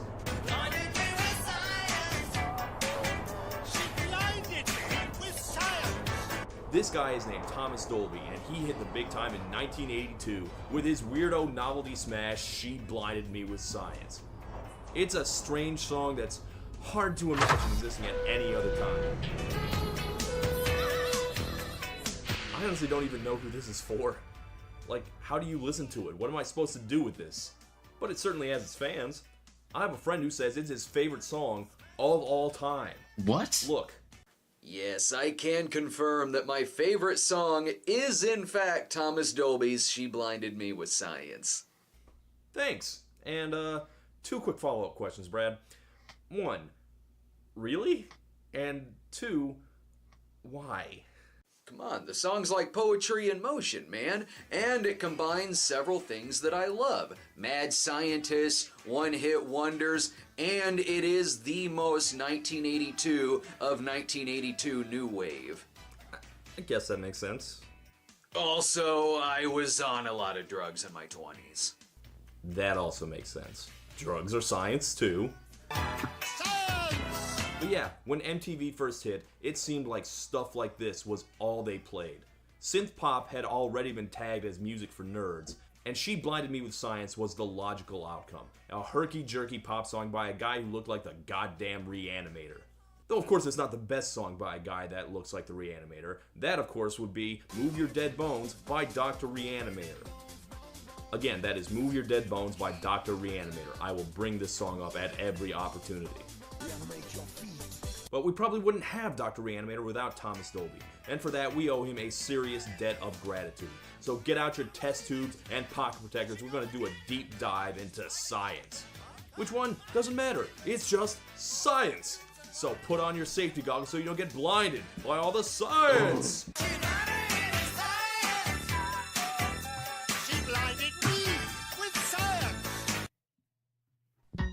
Okay, so this guy's real name is Thomas Robertson from London, England. Good His for original him. stage What a name was good just guy. Dolby, but then the Dolby sound people made him stop.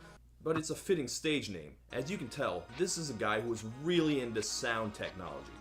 And this is from back in the day, when synthesizers were insanely expensive. I mean, it's like nothing today. I mean, I got this electric piano I got used for $200. I got like another synthesizer on top of it. See? It's no thing, but back in the day, you had to be a serious nerd. And of course, this guy was. He was the nerdiest of them all.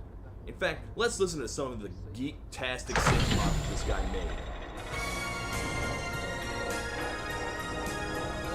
Oh, right, I forgot. Before he started his career, he got his start doing session work for Foreign. Yeah, this guy's a real jukebox hero. But anyway, he used that as a launching pad for his music career. He released his first album, The Golden Age of Wireless, in 1982. Here's his first single, Europa and the Pirate Twins.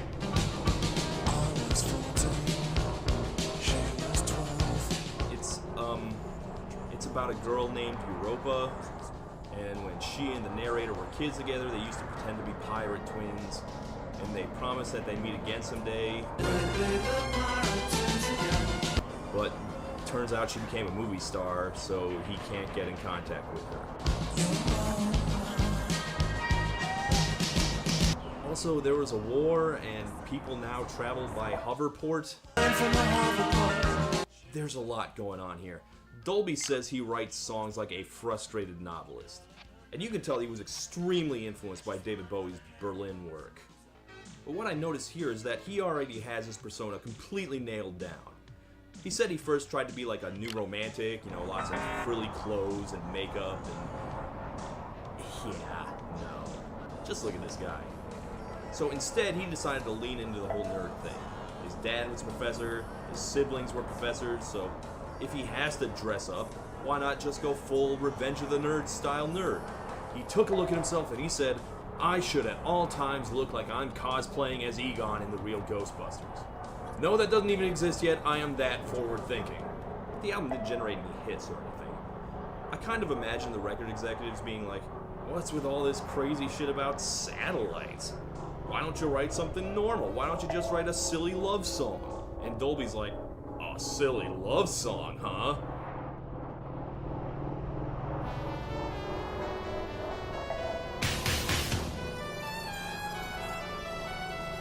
So here we have it, an MTV novelty song about love and mad science.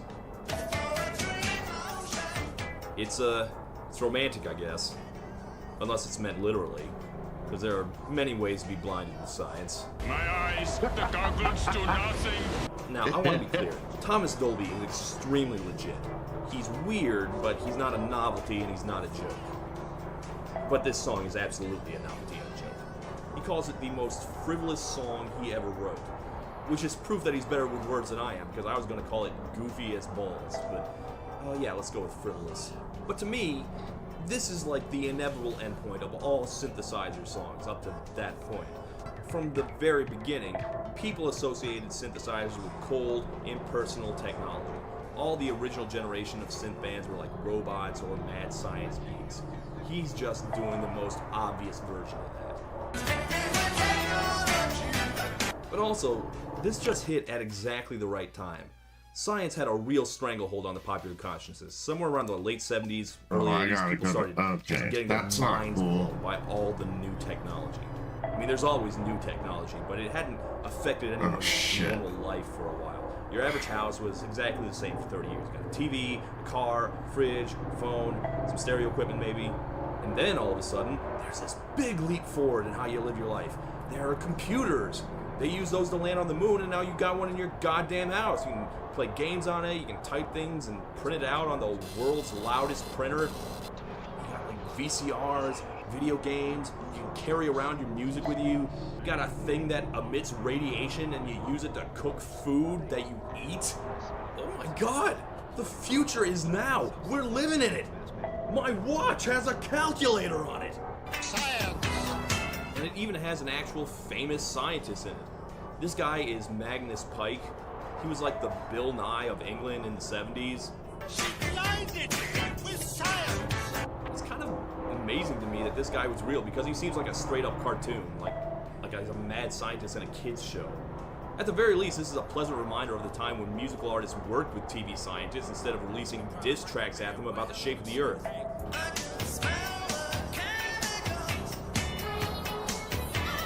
And also, it's a love song, I guess. And the she who blinded him with science is, of course, Japanese, naturally. At this point, Japan had already cemented its reputation as a country of technology. He even joked once that he was way ahead of the time in fetishizing Asian women. And no one had even heard of anime yet, so, yeah, probably. So, this all adds up to a song. It is what it is. I mean, no disrespect to my colleagues or anything, but I don't really see the appeal. It's a very She blinded me with science. Or Pac-Man Fever. It's a goof. I mean, Dolby has said as much. It's a goof, bro. It's just a prank. He says he's proud of all the hooks he managed to fit in there. I love that song. Yeah, it does have a lot of hooks. That's absolutely true. It's got Magnus Pike shouting, "Science!" It's got like a synth version of mad scientist film scores. Science! And it's certainly got a ton of energy. I don't believe it! Yeah, this is a genre of music I like to call dork funk. The kings of this were the Talking Heads.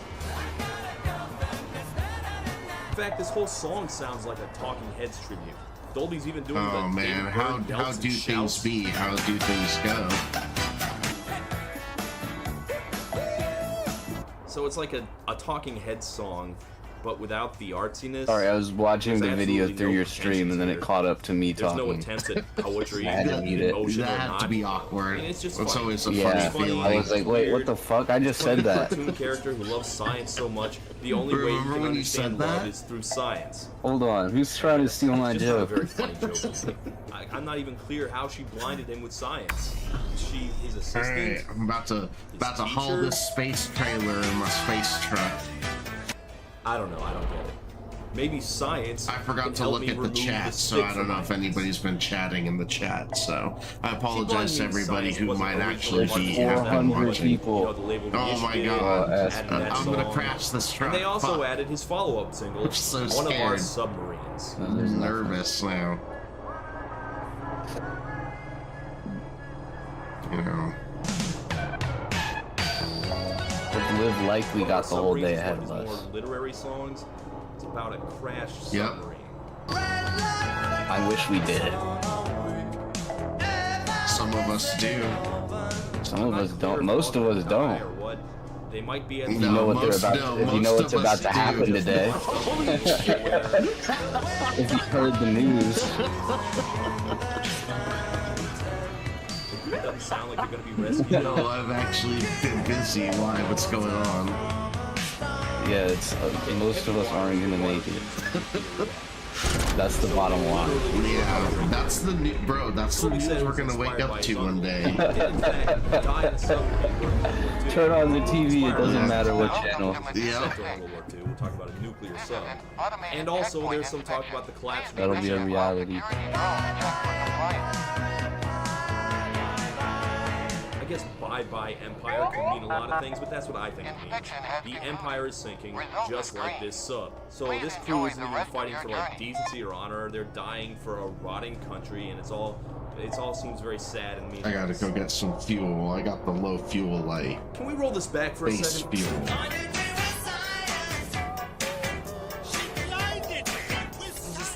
Yeah, it's a bit of a leap. I honestly like One of Our Submarines a lot more. I like how cold and dark and intense it is, but yeah, it's not really a surprise that he couldn't get his new fans to make that transition.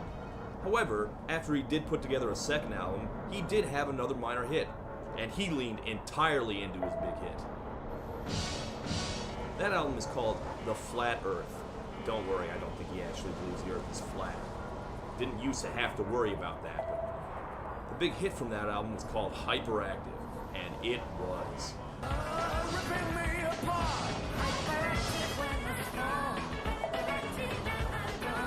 I'll be honest, just for fun, when I was doing the research for this episode, I started by playing all his videos on mute, and this was definitely the best.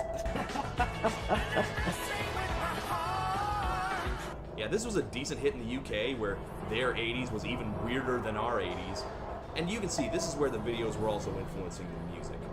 What sold on MTV were just the weirdest, craziest visuals that you couldn't find in any other show or movie or anything, so of course we had a song about being wacky.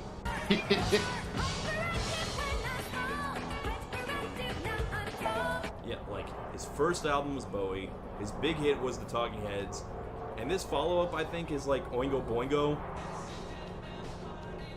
It's just, you know, odd for oddness' sake. It's weird and it's fun. It's energetic.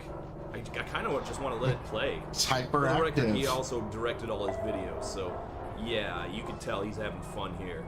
He's got a hand puppet of himself that's playing the trombone with his nose. What? And this fits a little better Very in this wacky. episode, right? He said that after his big hit, he immediately identified the formula that made him a success. He'd established a voice, an image, people knew who he was. And he also said that he immediately decided he wasn't interested in continuing it. So the rest of the album is not like that. Hope you like cocktail jazz and more dark stuff about blacklisted political dissidents. I love liking a sing. I And at this love point, being in the Thomas Gold '90s and liking a single and picking up the album and the rest of the album Tons. Did not he sounding anything like that Did he single. perform at the Grammys with Herbie Hancock and Stevie Wonder? Yeah, he did. worst. That happened. And what else? First of all, he did a lot of work for film music. You may remember Hope I can his theme afford song gas. to this cinematic masterpiece.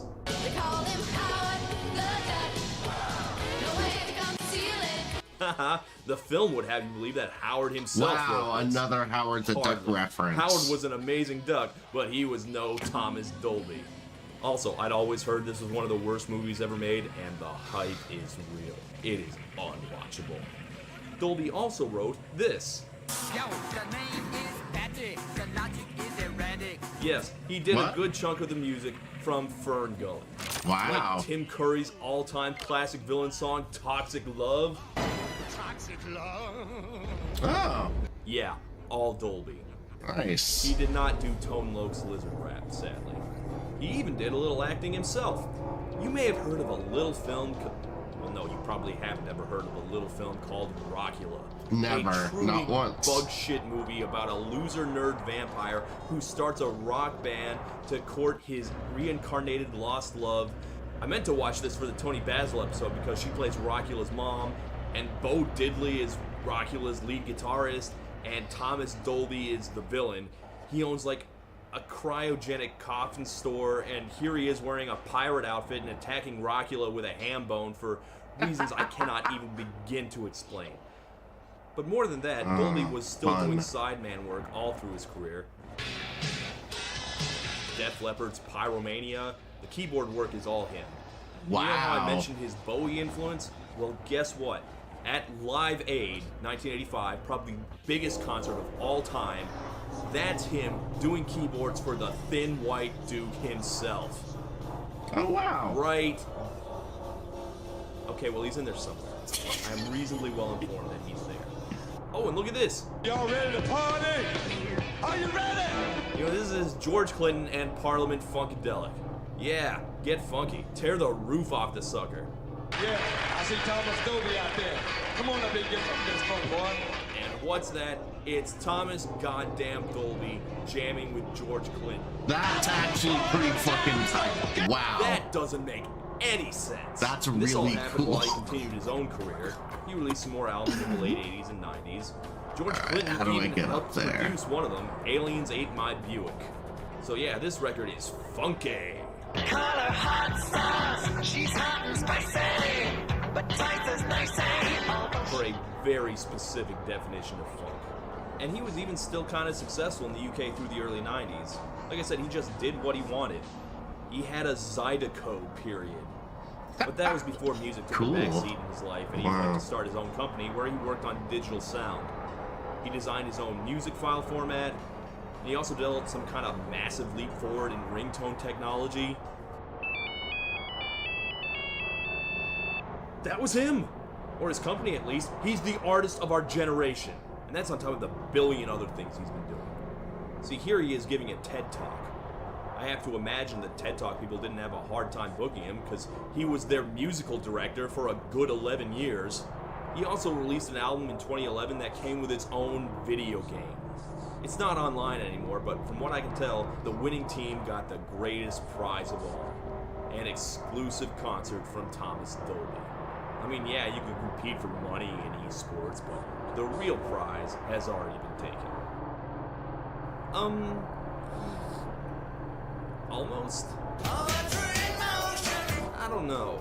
He's obviously a for real talented guy, but it never quite came together for me. Not the same way that his influences like Bowie or the Talking Heads do. It wasn't for me. But that's kind of the appeal of him, that he's not for everyone. He was just a very singular guy with a very weird muse that he wasn't afraid to follow no matter where it took him. And I just admire the guy for being who he is. He made a song about mad science, and he was a legit kind of mad scientist. That's awesome. Thank you, Mr. Dolby, for blinding me with your novelty music and hilarious music videos. It's poetry in motion. Tender, tender, right. Well, this, okay. I like this. There we go. Okay.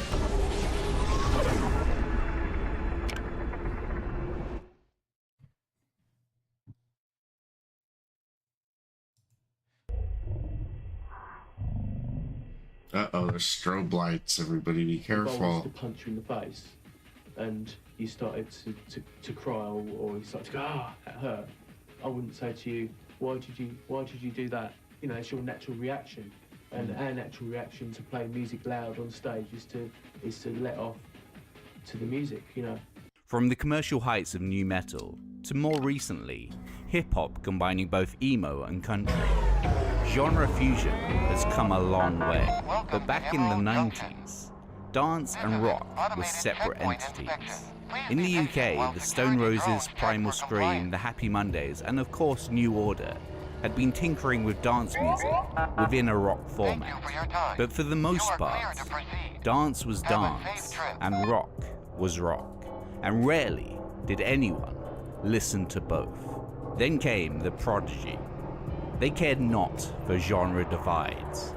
Starting off as a chart-bothering rave act in 1990, by their second album, Music for a Jilted Generation, they had moved beyond pure dance into something way more interesting. Their unique mix of electronica, hip-hop and rock led to their storming dance punk crossover, 1996's Firestarter. With it, they proved that song could still be danceable and metal heavy. Even today, it remains as one of the heaviest UK #1 singles of all time. This is New British Canon, and this is the story of Firestarter.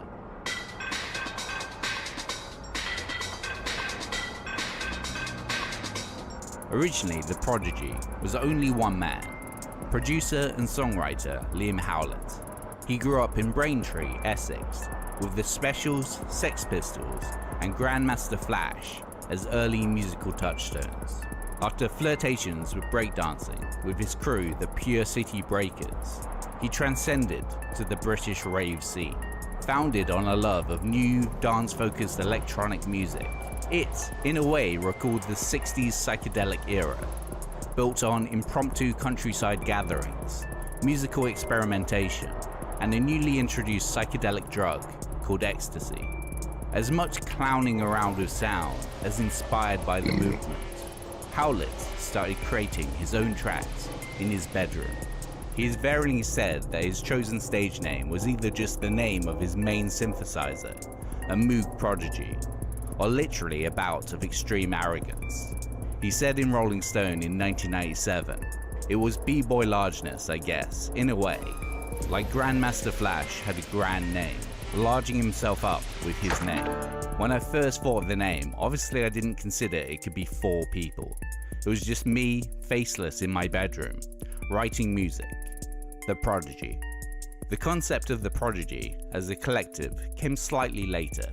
Sometime in 1989, fellow ravers Keith Lint and Leroy Thornhill heard a tape of Howlett's tracks, were suitably impressed, and offered their dancing services if he should ever want to play his music live.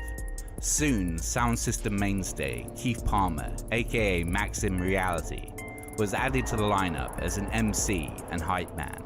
After producing a 10-track demo, Howlett, and Howlett only, was signed to XL Records. The rest of the group were there solely for upping the energy for live performances. But that, in itself, was an odyssey. No other act within the dance scene was performing live as a full band. Their first proper single was 1991's Charlie, a rave techno track that utilized vocal samples of a cartoon cat from a series of 1970s public safety announcements named Charlie Says. Charlie says, always tell your mummy before you go off somewhere. Charlie says, always tell your mummy before you go off somewhere. While it reached number 3 in the UK charts, the band got pigeonholed as novelty merchants. And in 1992, Mixmag even accused the track of killing rave. I stand by that record. It's a great fucking tune. Whether or not it was comical, who gives a shit? It was the imitators afterwards that were the problem. Charlie spawned its own short-lived rave movement dubbed Toy Town Techno, which produced such kids' TV-themed hardcore dance gems as A Trip to Trumpton, Pew, pew, Barney McGrew, Cuthbert, Dibble, Grub. Pew, pew, Barney McGrew, Cuthbert, Dibble, Grub. Pew, pew, Barney McGrew, Cuthbert, Sesame's Treat, Shouting for Lucky Jay. How's it going? You got time to chat? and Rhubarb and Custard. I've been thinking about all the long-haul contracts I've taken recently. Those are my favorite kind of gigs, you know? But they rack up the miles pretty damn fast. The difference between the Prodigy and these chances was that the Prodigy would soon progress into something much more substantial. Of course, she doesn't care that much about the style. So, just wondering, how many miles do you have on that rig of yours? Their first full-length, Experience, was released in 1992, but even by then, Howlett had wanted to move past their rave roots. And so, to promote the album, they went the more traditionally rock and roll route of a headlining tour in traditional pubs and club venues. Playing to an audience that were tipsy on beer rather than on one proved a challenge, and Howlett's songwriting changed to compensate, evolving and composing harder tunes with harder sounds for their next release, 1994's Music for the Jilted Generation. In part, the album, and particularly the track Their Law, Once you get 80,000 miles, head to my buddy's paint shop in Atlas Prime. He'll set you up with a slick new look. commented on the recent Criminal Justice and Public Order Act of 1994, which cracked down on illegal raves that were happening throughout the British countryside. A huge blow to the underground dance scene. That record was a reaction to everything that was going on around us, even the jungle scene. The tempo was going up and up, so I thought, fuck that, we'll go down, and we wrote Poison, which was a hip-hop track.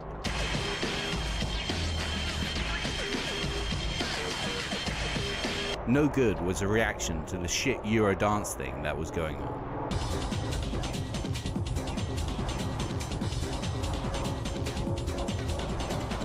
It's an angry album. Critically, the album fared well, even being nominated for the Mercury Music Prize in 1994. But more importantly, around this time, the band were attracting a different type of music fan. Not just the ravers they had built their previous name on. This was helped by Howlett's newfound interest in and implementation of rock music in their sound. Rage Against the Machine's debut and the Judgment Night soundtrack having an special impact on the new record. Voodoo People, one of their first tracks to truly cross over within rock clubs, even samples Nirvana's Very Ape.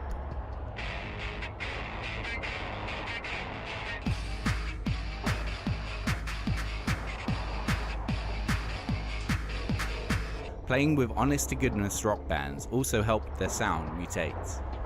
Howlett cites a Danish festival where they opened for Red Hot Chili Peppers being particularly pivotal.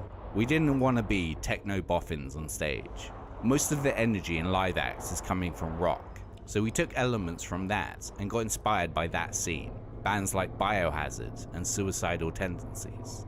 And because of this, their in-your-face live show was beginning to turn heads within the rock press. Kerrang! Journalist Murat was so entranced with the group's Glastonbury '95 set that he campaigned hard to get Prodigy featured in the previously hardline metal and punk magazine. But it wasn't an easy sell. Metal purists didn't see the appeal. All. No. Nor did those into true techno acts like Aphex Twin and The Orbital. We really had to fight to get respect. The dance scene in particular has always been quite snobby against us. Prodigy was stuck in the middle, but appealed to anyone who wanted some loud, great music, who weren't too fussed about what instruments were making it. But their next single would truly ignite interest in the band.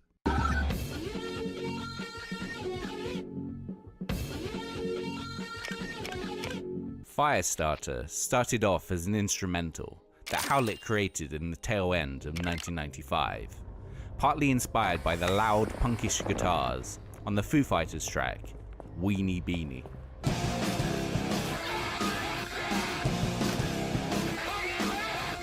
Howlett was impressed by the track's full-on sonic assault, and he attempted to write something similarly impactful. I was starting the new album when I wrote Firestarter, and that was the first thing people were gonna hear. I was messing around sampling loads of guitars, so I'd spend a lot of time recording guitars, then really smashing them up, and trying to make new sounds out of it. The distorted main riff was written on a keyboard, but re-recorded and played by their live guitarist and future Pitch Shifter member, Jim Davies. But as a means of creating tension in the song, Firestarter samples the drone of the Breeders' song, SOS.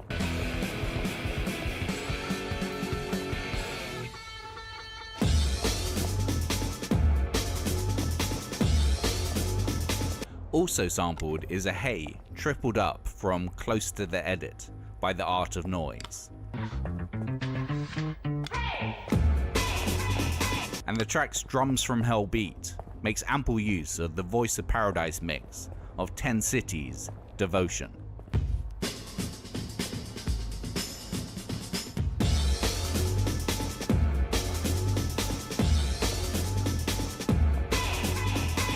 But even after the track was completed in instrumental form, Howlett still felt that something was missing. Now, I'd have been happy with a good sample, but Keith says, I'd really like to try some vocals on that. And I'm like, what? Previously, Flint had solely been a dancer for the band. Howlett's only experience of hearing Flint sing was to U2 songs as they drove home from shows. The snobbish rock press had written him and fellow dancer Thornhill off, comparing them to the Happy Mondays Bears as having no real musical input. But Flint saw it differently. You could pay me your 20 notes to see me sit behind a drum kit, and I could play along with no enthusiasm. People would still call me a musician, but instead, I'm out here, having it, screaming, come on you cunts, let's fucking go. What do you want? Entertainment, energy, some slamming sounds, something to look at, a lot going on, a real close vibe with the audience, or 3 musicians standing still? The song is not the ode to immolation the title might suggest. It is Flint singing about his role in the prodigy, to get the audience pumped. He is there to ignite the crowd, to put a fire under their collective asses. He is their adrenalizer, the caffeinator. He is the fire starter. But the song goes deeper than that. Given that the song is written by and about Flint himself, the song alludes to a self-critical personality. Rolling Stone writer Chris Heath quizzed him about the line, and I don't know if I want to say. I could explain it to you, but I wouldn't for the magazine. That is a very deep thing to me personally, and I can deliver that with far more power than the other lyrics.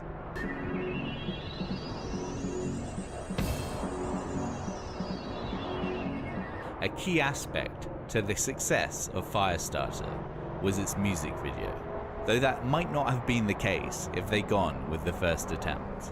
Said Howlett in 2018, in the original, Keith was in a straitjacket and had this ball bouncing. It was just nonsense. It cost like £100,000 and I just put it in the bin. As the label needed a video to promote the single, Howlett called Walter Stern, who had previously done the clips for the Jilted Generation singles. As they had wasted the majority of the video's budget on the initial attempt, the official Firestarter video was shot for only £20,000 and black and white as a cost-saving measure. They literally couldn't afford colour. It was filmed in the old abandoned Aldwych tube station, and the dust was so much that the whole crew had to wear masks when filming, with Flint being most on camera, having to endure inhaling the debris. One of the main things that made the video a classic was how Flint looked. During the Jilted Generation cycle, Flint had looked like your average stoner type, long scruffy hair and baggy clothes. But by mid-1995, he changed up his image, applying dark, kohl rings around his eyes, and shaving and dyeing his hair into neon devil horns, which, mixed with his nose bar, made him the Prodigy's live focus, a figurehead for the band. The last element added to his video look, the Stars and Stripes jumper, was less thought over. I was on my way to the video and went to Camden Market to find something to wear. I went to this second-hand store, saw the Stars and Stripes, and I liked the contradiction of us being this British band and wearing the Stars and Stripes jumper. It was £5. I bunged it on and it had its own impact.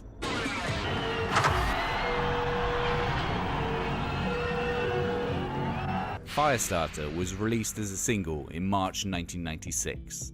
Because of the song's base-level admission of arson, the song was banned on UK radio. Despite this, it went straight in at #1 in the UK charts. Because the Prodigy were one of the few continuously chart-successful bands that refused to appear on Top of the Pops, the music video was played in their stead. This provoked more outcry. The image of Flint hollering in a disused train station, like a rave-era Johnny Rotten, proved to be too scary for 7 PM on a Thursday evening. More complaints, more controversy, and Firestarter remained at #1 for another 2 weeks. After its third week at #1, it dropped to #3, but was joined in the top 100 by all of the Prodigy's previous singles. I can't actually remember another record that has come out of nowhere to get like that. Not even Radio 1 would play it. They were like, no way, no fucking way. It actually got there on the buzz of the band and street level, which doesn't happen now. After a second #1 in the form of Breathe in November, Prodigy released the album The Fat of the Land in June 1997 to massive international success. Due to the MTV-friendly videos of their previous singles and crossover airplay on rock and dance radio, it would be the first electronic album to hit #1 on the US Billboard album chart. But with Firestarter, the band had truly crossed over. They had always charted high in the UK, all their singles by this point having reached the top 20. But this not only gave them international fame, but they were also beyond merely a dance act. If you asked the band about it, they would thumb their nose at any genre applied to them. Simply, they made good. I get a lot of experience for They were that. just as home on the cover of Mixmag, Enemy, Kerrang, or Rolling Stone. And their influence is admirable.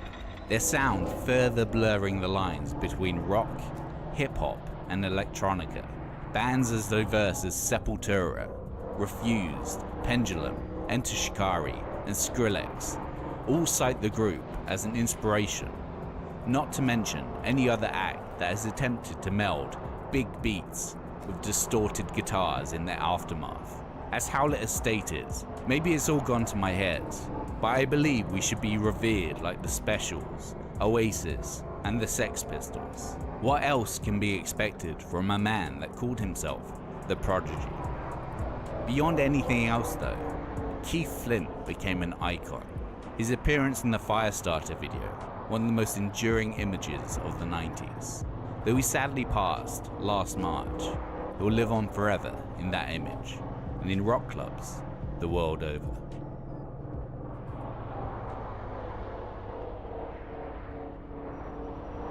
Thank you for watching.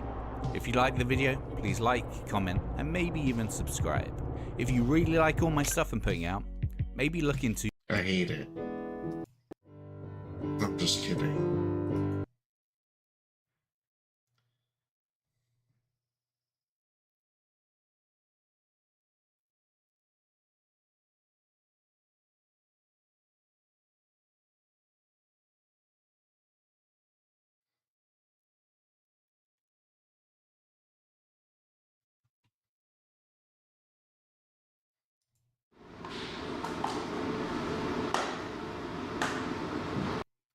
Bro, that's too long. I know it's a whole day, but you gotta make it less than 30 minutes.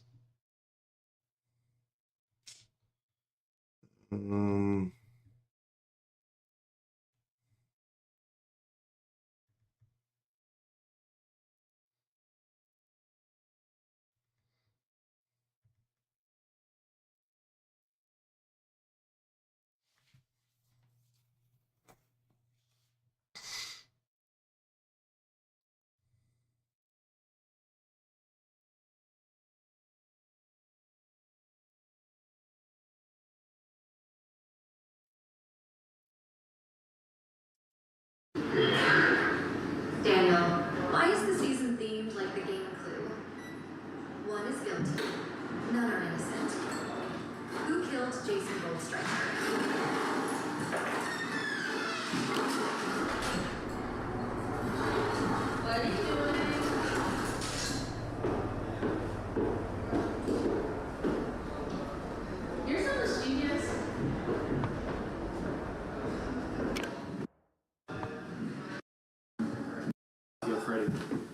Can I talk to you real quick? Yeah. Just in the confession room.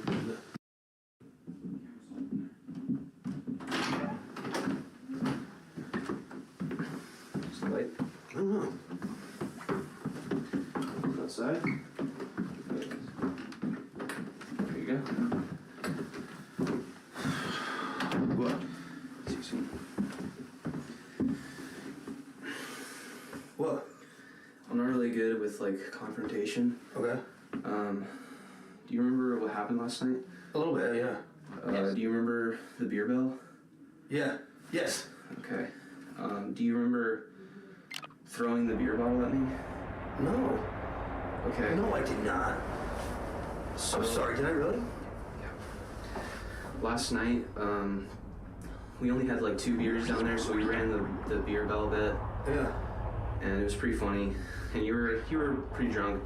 And I'm not holding it against you. Okay, I'm sorry. Yo, I didn't know I threw a beer bottle on you. Yeah, I brought the second beer up to you. Oh, dude, I'm sorry. I don't remember it. Basically, like you were just being rowdy. You threw it at me. And it didn't hit me. It didn't hit me that hard. Oh, I'm sorry, bro. And I let it go because like stuff happens. Yeah. People, it's fish tank. People are throwing stuff all the time. But it's just like right after it hit me, you like also called me a bitch. And oh my god, it's like I don't actually care. My name is Mince. Yeah. Oh, Freddie. My real name is Cameron. Yeah. But on the show I'm Mince. Just my name. Okay. Basically it's like my second day, and like there was like tens of thousands of people watching, and just like everyone was like for like the whole night afterwards like, Mince is Freddy's bitch. Mince is Freddy's bitch. Mince is Freddy's bitch. There's and no way. Like, I don't let things get under my skin. I am so fucking sorry. I didn't. My fucking bad, bro. Holy shit. Oh my god. This seems so fake. What is happening? I'm very sorry, bro.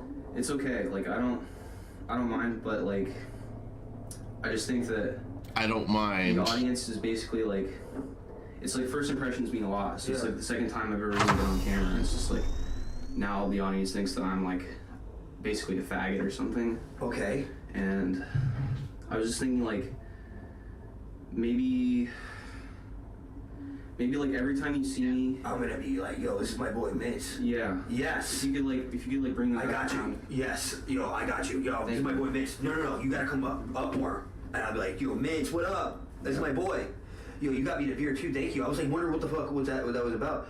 I threw a beer at you and called you a bitch. Yeah. I'm fucking very fucking sorry, dude. It's okay. No, for real. Yeah, like, what the fuck? You gave me that beer. I thought it was fucking awesome. I was like, thank you. I mean, I know I've been around people who are drunk a lot, so I know that wasn't the real you or anything. Yeah. So no, it doesn't matter. That's not fucking cool. But now, from now on, when I see you, I'm like, yo! So we're cool, man. Absolutely, man. Dude, good thing you fucking told me. Now, when I see you, I'm gonna get you pumped to that. I'm gonna get you up. Thank you, man. That means a lot. Yeah. That literally takes the weight off my shoulders. Yeah, you got you. I got you, baby. I got you. Yeah, I got you. Call it baby. Mince, M-I-N-C.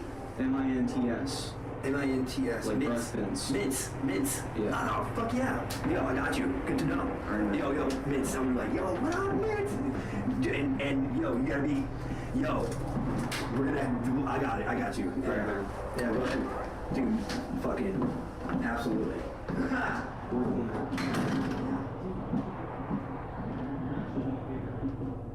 He's so excited to be part of that interaction.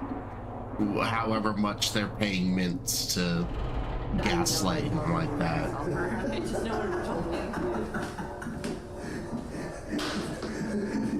It's very easy. Freddy's kind of dumb. He definitely knows what's going on. There's no way he doesn't. Like, I'm looking at this and I immediately know somebody sent Mince up to do that to him.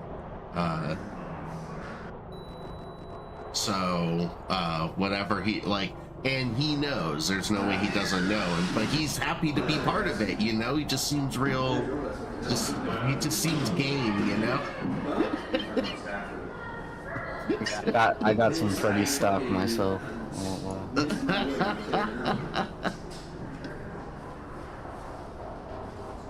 Alright, so I gotta go to the junk fields and dump my junk.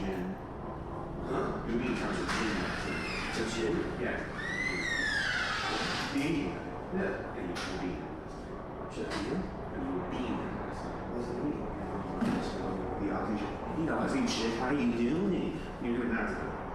Really? Yeah. Where are the highways here? I feel like it's all...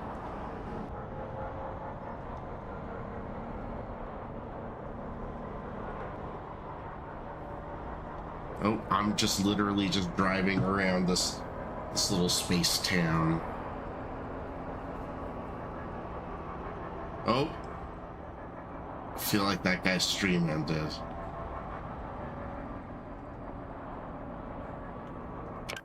Let's check that. Is that my... Yeah, that's my YouTube. Okay. Whatever.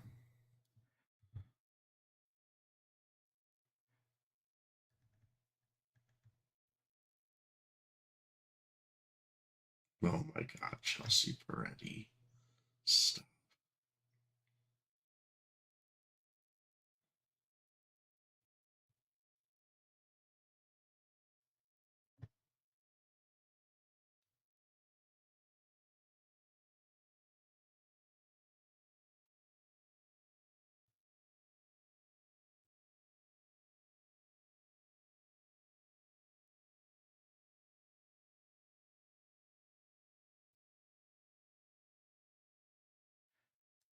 Welcome back to the Papa Meat channel. How you doing? How you doing? Come on and sit on down because today we're talking about trick-or-treating. Halloween used to be a fun time when you were younger. You used to walk around with your friends, used to get dressed up, go to school. Everybody was dressed up in creepy costumes and people would compliment your costume and you'd feel like a big man. Walk around with your friends afterwards, go get candies and reminisce on all the spooky things that happened during this time of year. It seems kind of dead, doesn't it? God, I love that's, yeah, I love doing that shit.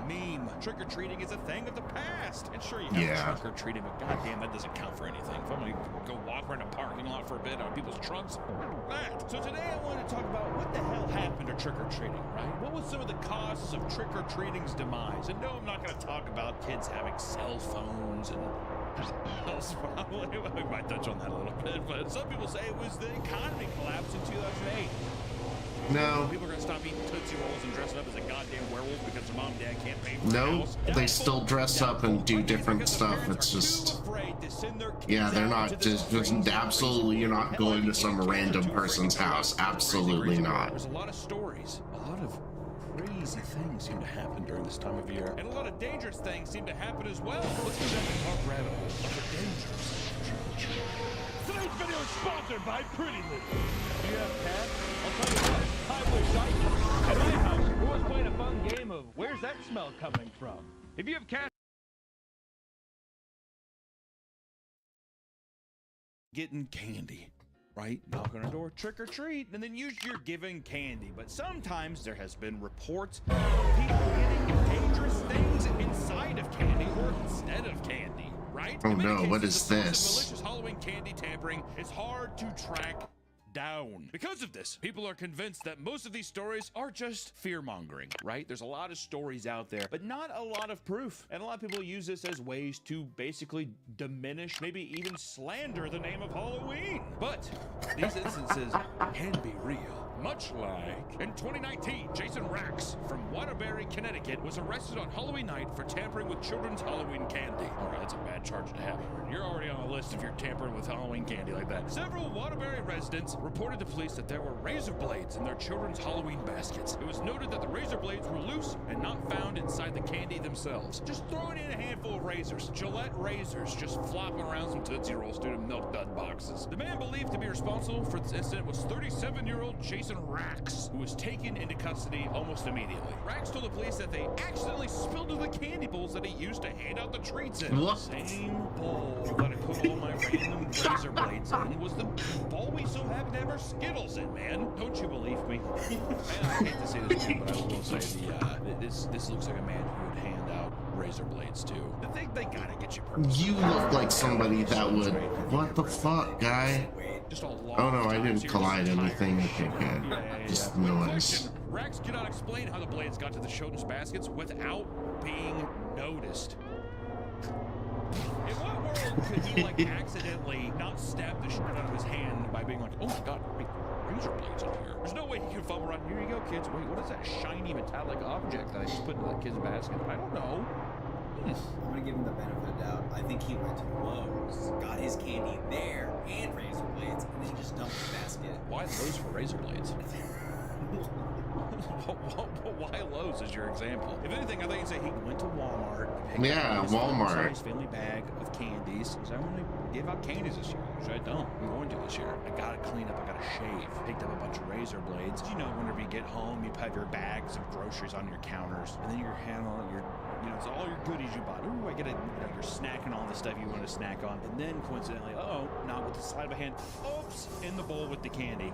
That's probably what happened. He was ultimately charged with the risk of injury to a minor, reckless endangerment, and interfering with a police officer. His bond was set to $250,000. Luckily, no children were injured through the whole ordeal. Thank God. Which, you know, there are many reported instances of sharp metal objects being sneakily hidden inside candy wrappers and handed out to kids, which is a sentence that I never thought I would say, and I didn't think that it was that common, but apparently it is. And in one case, an 11-year-old was sent to the hospital after eating a foreign metal object hidden inside a Reese's peanut butter cup. If I had a nickel. If I had a dime every time that happened to me, dude. She was rushed to the hospital soon after that and surgically removed. Oh, look, did you eat the fucking Reese's putt in one fucking gulp? Damn, dude, bite into it. Chew it? Yeah, she's like, I hate chewing chocolate. It happened again in 2021 when it was reported that a soda was found crammed inside of a Kit Kat bar, and another in a pack of Sour Patch Kids. Were they skewered? They skewered it in. And Yeah. That is crazy. That is fucking, wow, that's nuts. Offered to provide x-rays of any candy distributed to trick-or-treaters using a portable x-ray machine. Ohio police called it truly disturbing. Yeah, look at that Kit Kat. Bro. God, what kind of psychopath? Listen, dude, I get not liking kids, right? Kids are fucking annoying. To put a needle inside a Kit Kat? Eat it. To be that mentally fucking disturbed, then to also be like, have fun out there tonight, and as they're walking away, they turn around, they're just like, you know what I mean? Fucking psychopaths. Offering free x-rays for the bad stuff in candies has been pretty notable and was even pretty big in the 80s. And even last year in 2023, Wisconsin parents discovered that their child's Halloween candy included a Tootsie Roll with a nail in it. The parents posted an image to Facebook to alert other parents, showing that she already been injured upon finding it. Dude, we can't show the whole bloody ass thumb. There's the nail. With all these stories about sharp objects being put inside candy, the corporate seems to never be found. It might lead you to be skeptical, but it's still terrifying to imagine nonetheless. But this is just the tip of the iceberg. How many of those that we just talked about you can Why is the gravity off? Also, my fucking nails are Welcome to Kingtown. I can't peel them off. They're Automated inspection checkpoint. Yeah, that's fine. Why is my gravity off? Scolding. I was like, ow. And she was just like, just wait a second, it'll go away. And I was like, I put it back in, and yeah, these motherfuckers are not coming off. And I felt really stupid because I was like, so tonight, how do I get these off? She said, tonight? Enjoy the rest of I your said, yeah, journey. can I peel these off tonight? And she's like, oh, these are supposed to be on for 3 weeks. And I said, So that's the whole thing. I was going to do it, doesn't matter. But yeah, staging it in front of also all your aesthetic candy and shit too. Come on, man. That shit seems set up. Even the way that the nails poking out. Come on, dude. How did she stab herself? The nails pointing down and stabbing her I mean, it's still protruding on the wrapper. You can still poke your thumb, Nick. How did she do that? But you guys just fucking rammed me? But in 2014, an Ohio You people are crazy. Yeah, whatever. Oh my god, this is the worst. Milk duds are my favorite candy. All right, and everyone gets mad at me when I say that. Does it take 7 years to chew one milk dud? Yeah, dude. But guess what? That's what makes it so good. It's work through it to enjoy it. No pain, no gain, as they say, right? Also, just want to say, finding 22 caliber bullets inside the milk dud box, that's wrong. Okay? Chrissy Campbell's 4-year-old son, Landon, came home. There it bringing is. along some candy that was given to him from his preschool. What are you going to give bullets to a kid for? What do you expect him to, a 4-year-old to show up to school with a gun like that? What are you talking about? He has to have the 22 caliber gun, dude. If you're going to f with kids like that, at least make it to where, nah. It's a thing full of tacks. And they're like, ooh, they eat it. With chocolate and blood all the time. During a Halloween event, parents handed out homemade bags of candy to children. The Milk Dud boxes were given to the child inside a small black bag that said, eat, drink, and be scary. What's even creepier is that the large bag that contained these items had the children's name written on them. The motherfucker knew who they were.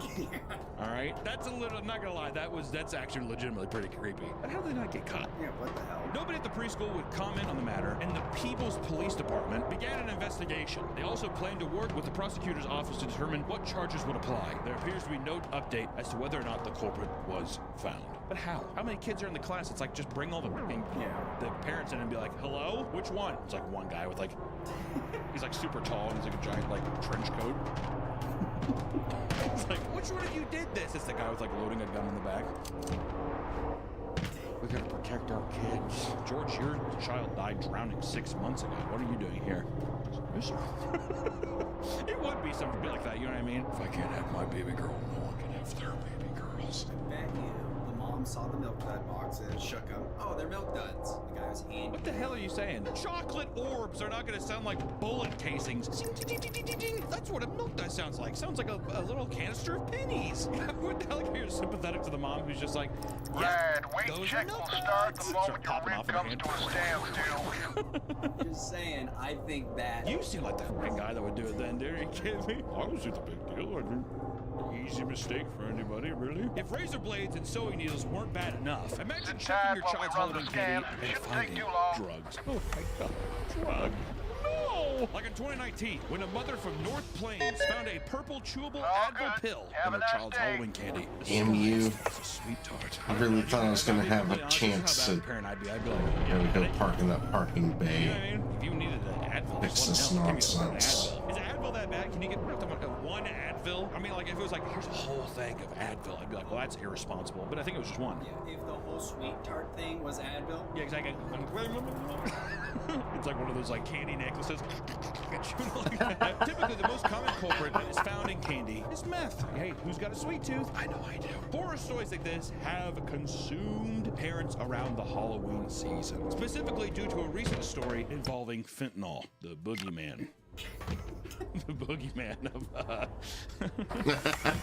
drugs lately. In October of 2022, 12,000 suspected fentanyl pills were found in various bags of candy, as reported by the DEA agents at LAX, just at the airport. 12,000 pills. What the fuck is fentanyl? Oh my god, look at that. Look at the this Whopper's case. Okay, Whopper certainly has changed their design. It's also, anybody carrying around a box of sweet tarts, check that mother. Who the fuck eats sweet tarts? Or even Whoppers for that matter, dude. Whoppers, malt balls? That's like some 1950s candy, dude. I want popcorn and malt balls because they have nothing else. People were just like, why don't you eat anything else? Literally, Coca-Cola and malt balls. Put me in the fentanyl flop over getting a box of sweet tarts and Whoppers, dude. Are you kidding me? Unfortunately, the suspect fled prior to being detained, but has been identified and is currently part of an ongoing investigation. Once again, nobody really arrested besides the first guy at the very beginning with his mishap with razors in a bowl. How have we not caught anybody else? Now I kind of believe him too. It feels like an accident. Everything else that's real, they're getting away left and right. He's like, I have nothing to hide. There was an accident. It was an accident. Even back in 2017, reports of fentanyl blotters were found all around Canada during Halloween time. Blotters are a type of paper used to carry liquid solution of a drug. Typically, you see that with the LSD you put in your tongue. Don't take the brown acid. That kind of thing. That's a blotter. Oh, look at that one. That one's cute. It has a little witch on it. How festive and fun. Eat this razor blade. Although many believe the spread of fentanyl in Halloween candy is widely overblown, it still seems to have most parents terrified. That one's believable because a lot of these are like, oh, why would someone hand out weed, brownies, or whatever when fentanyl's so cheap? What is fentanyl? Is it like a muscle relaxer kind of thing or no? It's manufactured in China. Chinese and their opioids, huh? Those motherfuckers love those opioids. Opioids. The Chinese love their old boys, huh? One of the most famous stories that started the tampered candy panic occurred in 1959. When Dr. William Shine pranked his entire neighborhood on Halloween night. What does a prank in 1959 look like, huh? I'm gonna prank everyone. Everyone. Dr. Shine, could you let us go home now? He just like smiles out. The mad dentist handed out 450 candy-coated laxatives to the local trick-or-treaters. They're all going to poop themselves. Then they will know my wrath. It was reported that 30 kids fell violently ill. In the end, they recovered, but likely had their holiday ruined. It feels like it's a dentist being like, see, candy's bad for you. Let me look at your beautiful teeth. You'd think dentists would want kids to eat candy so they could do surgery on them and get money. Yeah, I always imagine that every dentist is like sadistic. Like they love you. Oh, you have a cavity. With like a machine, like some made up machine. They're like, you have to fill it today. Put it on your deal and they're like rotating around, whatever. It looks like a fucking like Tim Burton device or something. I have to get the cavity. It's very deep. The townsfolk traced the tampered with candy back to Shine's place. The doctor was charged with several crimes, including outrage of public decency and an unlawful dispensing of drugs, which in 1959, you know, the guy was just like, hey, they pooped. They pooped. It's not a big deal. You shit every day. Look at you. God, people are so soft now. Becky ate a nail yesterday. They're like, those are nails, not pharmaceuticals, doctor. This is just one of the many rare stories that instilled fear in the minds of parents around the Halloween season. And these are the kind of stories, too, I can tell. Definitely, he'd say, well, did you hear about this one? Oh, like holding your daughter back. What about her? Go home, run, go home. But in 2023, an 11-year-old child was given laced treats by a group of boys on electric scooters with ski masks on. I think we call them hoodlums or thugs. One day in Christchurch, New Zealand, a schoolboy was trick-or-treating with his friends for the very first time in the suburb of Parkland with his mates. When he was picked up by his mother, she was told that the boy ate treats offered by random boys on the street. Red flag number one. I mean, imagine anybody. My age or what, even if my friend, if you came up to me and you're like, eat this, I'd be like, no. You know what I mean? What, random boy, ski mask on? Imagine someone like a masked person, eat this. Okay. I don't give a fuck how young I was. There's no way I would do that. Would you? I did that to my friend. I gave him cat food, cat treat. Did he eat it? Yeah, he took a bite. He's like, what is this? You could smell it as a cat treat? They're really tiny. Do they look like candy? I mean, they're probably coarse and they look like cat food, I would imagine. They're like little stars and fish shaped. But it probably looked like cat food though, right? Probably. As soon as he ingested the treat, his throat mouth started burning and his lips were tingling. Soon after, he started to have bad stomach pains. What the fuck? Did they give him like cyanide or something? God damn. Not knowing what was ingested, the mother began panicking. The child, with serious allergies. Yeah, I like how he's like, I'm allergic to everything. We're like, eat this. Okay, fine. I'm allergic to everything, but I'll eat whatever you tell me. He had serious allergies. Thought he was about to undergo anaphylactic shock. No, shut up. As the night up. progressed, the boy began to throw up repeatedly, and the stomach pains became more and more severe. And eventually, the mother's teenage daughter alerted her that there was talk of teenage boys putting laxatives in lollycakes. What is up with laxatives, dude? Apparently, they had been handing them out all night to unsuspecting children. If I was a younger guy and I was like, I'm gonna give away lollipops to kids and make them shit their pants, on paper, pretty funny. In practice, horrible. Also, if your kid is like severely, let me just go off on this mom a little bit. If your kid is severely allergic to a bunch of different and he's like, I just ate something random, my stomach hurts, my lips are burning. Why would you just be like, well, we'll see what happens in let's give it a few hours. Why would you not rush him to the hospital? There's enough time for your teenage daughter to come home and be like, oh yeah, kids are putting like pharmaceuticals and lollipops. She's like, oh good, you're just going to poop for a while, sweetheart. Have a good night. And the kid's like, roll around. You know what? Let's give it an award for worst mom so far of the year. Have you ever drugged your friends? No. Have you drugged your friends? One friend. Oh my God. It was a month prior to my birthday. He like put caramel in my ear when I was sleeping. I got a huge infection. So for my birthday, I had my brother put sleeping pills in his drinks all night. So that he can fall asleep. That sounds illegal. That's highly illegal. But yeah, it was illegal. You and your friend group sound miserable. Caramel in your ear? That sounds fucking awful as well. Well, I was at the birthday party. The rule was whoever fell asleep, everyone gets the fuck away. I had a tummy ache. Don't say tummy. I would have fucking put caramel in your ear too, dude. My tummy hurts, don't mess with me. I'd be like, I'm fucking with that guy. In 2017, a mother from Florida discovered a prescription painkiller, tramadol, in her 3-year-old son's candy bag after attending a treat street event. God damn, once again, it's like we're on the same street. You know what I mean? Which one of you put fucking tramadol in my son's 2-year-old wrapper? The Riverview Chamber of Commerce claims that after 29 years of running the event, this has never happened that we know of, right? They believe that it was merely an accident rather than a malicious or intentional act. It's a painkiller. It's probably over the counter. Just I'm sorry, he's gonna feel good for a while. They'd bring in some like weird gossiping, you know what I mean? We hear you yelling at your husband, Teresa, so he probably needs it. In 2023, a prescription drug, clonazepam pill, was found in their child's Halloween candy. Clonazepam is used to treat panic or anxiety attacks. It was found on a plastic bag decorated with candy corn, quote, along with various pieces of mixed candy. It's just loose candy. It's just loose, unwrapped candy in a candy corn bag. Halloween is here. Once again, no culprit was found. Of course, why not? But the Sireville Police Department made a statement on Facebook warning people to examine their children's candy. If you're not doing that already, what the fuck? You know what I mean? Come on. I don't think my mom ever, I don't think he ever did. I remember one time I think I took up like what was those hard candies that had the fucking strawberry wrapper? Oh, you're talking about, yeah. You know what I mean? Those hard candies? I unwrapped one of them. There was like long black hair wrapped around it. What my fat ass did, I just...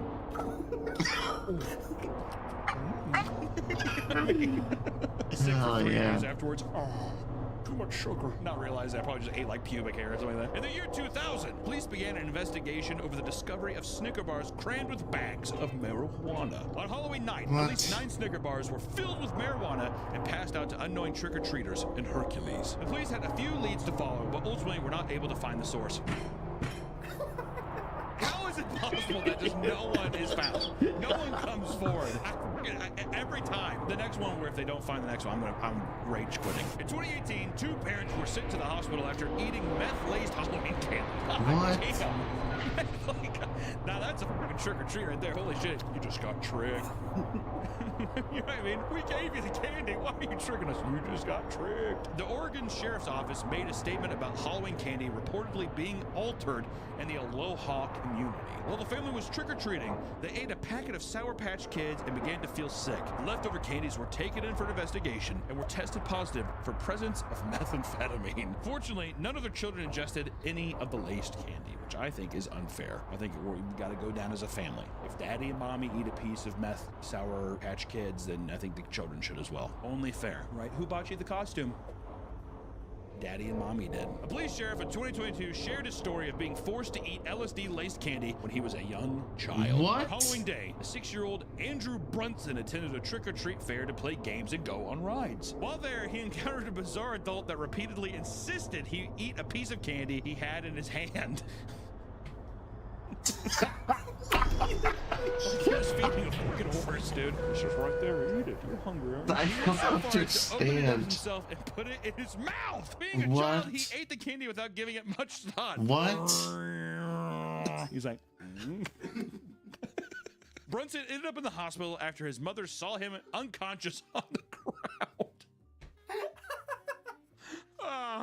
Today, the police sheriff urges parents to be aware of where their kids are on Halloween and to walk in the neighborhoods during the daytime. POV, someone's giving you candy and they're like, and then it's just black. And you wake up and you're like, That's horrifying. It's absolutely horrifying. That's so fucked up. It was Halloween, 1964, when 13-year-old Elsie Drucker and her 15-year-old sister Irene were almost killed from ingesting arsenic hidden inside of Halloween candy. While sorting through the Halloween candy, 2 ant buttons were discovered. These are tools used to kill insects and pesticides, all that kind of shit, right? The community was alerted of this, leading to 19 more ant buttons to be discovered in other houses in the neighborhood. With the help of the 2 children, the police were able to trace the toxic treats to the home of a 47-year-old housewife named Helen Feel. Finally, we get justice of one of these motherfuckers, dude. Finally, we get a face. Especially a 47-year-old housewife named Helen Feel didn't have anything better to do. We got too many ant buttons. I don't got any more ants. You take them. She was charged with child endangerment and held the risk of facing prison time. As you probably should, dude. What the fuck? Yeah. Wait, so I'm really gonna go to the big house for this one? Yeah. According to Phil's husband, the whole thing was a joke. What a hoot and a holler. Helen, however, had a strange motive behind her actions. She told the courtroom that she, quote, didn't mean it maliciously and intentionally handed out the poisonous treats to people who should have already I'm at the aged by the job activity. board. And gave it to other people who thought were too old trick-or-treating. What? As it turned out, Helen was also handing out dog biscuits and steel wool as well. Hilariously enough, Helen's husband spent Halloween night trick-or-treating with his teenage sons, who were likely older than the people she divvied out the poison to. Phil was forced to undergo 60 days in a psychiatric hospital as a result of her heinous actions. Throw her in the loony bin. Yeah, exactly. They were impotents! Helen pleaded guilty in the middle of her trial, but her case was ultimately suspended and was chalked up to a mere stupidity rather than genuine malice, which is so this is like 1960s justice. She's a crazy broad. Not again. All right, Helen. She's like, like all spazzed out. She's like, no problem, Your Honor. Judge Thomas M. Stark said, I don't understand why she had done such a stupid thing as this, but I feel incarceration is not the answer. What a man of the people, a political beacon of justice. One of the most tragic instances of Halloween laced candy was that of Ronald O'Brien, dubbed the man who killed Halloween.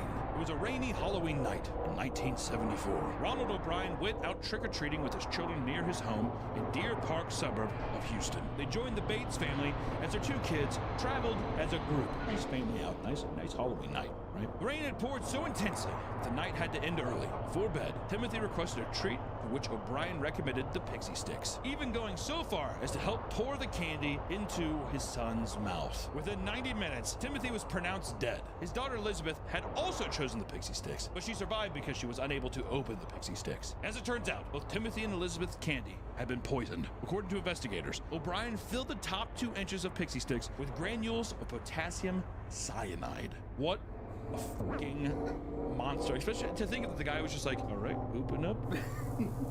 Ooh, big Halloween night. I gotta go check on your sister. Parents across Texas began to freak out over the possibility that their children would be poisoned as well. And in response, they threw away all Halloween candies that were collected. Hence O'Brien's nickname, the man who killed Halloween. Shockingly, there were more than just 2 laced pixie sticks. In fact, 5 other children were given the same candy from Ronald. Ronald was tasked with locating the other pixie sticks, but there was no way to find the exact whereabouts of where those pixie sticks were at. The police turned their attention to O'Brien after finding out that he had taken out $30,000 in life insurance policies for both his children. It's so stupid. It's so suspicious. You know, just what's your highest you can go? 30,000. Yeah, both of them. I was planning on keeping one of them, but with the amount, sure, fine. I'll settle with 30. You know what's crazy? Nowadays, it costs about like $20,000 just to give birth to a child in the hospital. You're not even making that much money now. It also costs $76,000 for a truck. Prices sure have skyrocketed, haven't they, Nick? Not only was he trying to profit off the deaths of his children, he was willing to involve other innocent kids in an attempt to make the crime appear random. In fact, his own insurance agent admitted that Ronald called him within hours of Timothy's death to begin processing the claim. How fucked up is that? Hey man, you want to go ahead and run those numbers? They're gone. They're long gone. That's horrible. Yeah. Run it. On June 3rd, O'Brien was sentenced to death via electric chair. He was executed on March 31st, 1984. He maintained his innocence all the way to the end, stating, quote, because I have no guilt, I've really got nothing to worry about. What a man, Ronald. What a man. One of my favorite crazy Halloween incidents when I was a kid, it didn't have to do with necessarily drugs or anything, but there was one time I saw these kids go up to a house. They asked, trick or treat. The guy was like, leave me alone. Because the whole indicator too is if somebody is doing trick or treating, their lights are on. So you can go, if their lights are off, it means no one's home. His lights were on and the kids were like, trick or treat, and he's like, I'm not fucking doing it here. And they're like, well, why are your lights on? He went over to his, there's a little garden bed next to him, and he gave like a handful of rocks and put it in their bags, and he's like, there you go, now fuck off. And the kids immediately went, took the rocks out, and just like pelted the windows out of all out of his car. Nice. What the fuck? He turned his light off after that though. That was the one big one. I kept my rock. You did? Yeah. I got a rock from him. You know, Halloween is supposed to be this joyous time for children, and me personally now, I loved trick-or-treating back then, but now it's just a time, it's an excuse to just get in the spirit of watching crazy-ass fun movies and having this kind of weird decor, feeling this looming kind of spooky vibe. And it's a shame nowadays that it's like I look around, you don't see any of that kind of camaraderie with kids anymore, or even maybe one day me having another child, especially the one after the fire. I'd like to take my kid on trick-or-treating, experience the things that I used to experience when I was a kid. And it's a shame that people have to go and ruin such a beautiful, beautiful thing. So I do have to say this. If you are planning on going and trick-or-treating this Halloween season, or maybe you're taking your kiddos or your puppers out for a nice jaunt around the Halloween trails, maybe check the candy. Maybe keep a nice, spooky eye on all of these crazy, crazy individuals. Until next time, safe trick-or-treating, my friends. I'll see you in the next one. Bye-bye.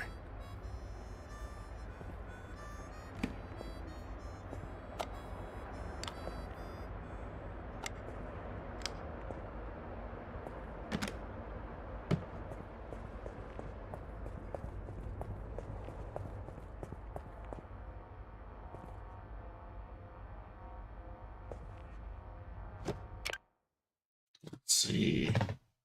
That's actual somebody, I think, at Fish Tank does Whatever. this feed. Good can't exist without evil. Right, guys? Is that you? Yes.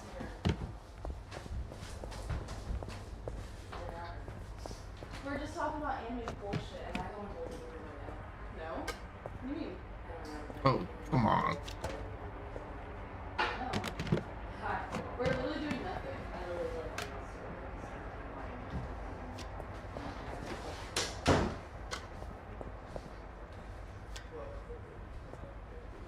Oh, these are charged up, right? Okay. Okay. Bullshit. Oh, yeah. Daniel. Oh, I can't. This is... Oh, wait, she's done. She getting the hell out. Both of them. Chicken the hell out. In my bathroom. In my area. You go in here.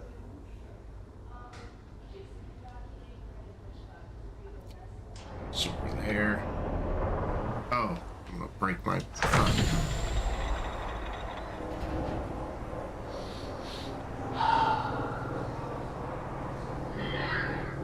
Can you believe that this bitch doesn't like Evangelion? I know. Evangelion. I can't believe that. I hope the stocks go down for that. Oh, what happened? Why did I get a driving offense? What the hell did I do? You don't have AIDS, do you? And I was and this third person in the room wasn't the person that cut themselves. Was going, what the hell? Why would you ask a question that person? And I was like, it was a joke. She obviously doesn't have AIDS. And the guy was, why would you think that? And I think what happened is that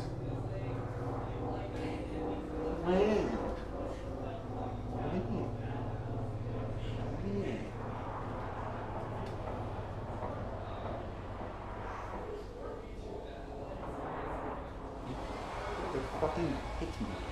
This whole 3 days, and you're bitching and no one likes you. What the fuck happened?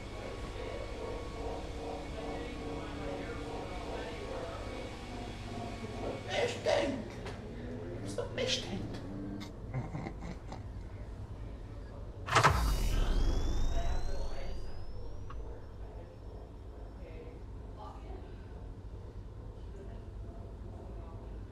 I don't understand why people who are fat get upset about being told they're fat.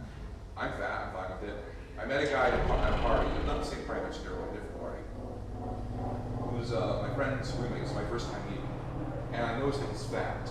And the first thing I said to him was, hey, I see that we're both fat. Which one of us do you think is fat? Yeah. He goes, fuck, why would you say that? I go, well, because we're both fat, right? You don't say that to people, man. Well, why not? Yeah, why not? It's like a black guy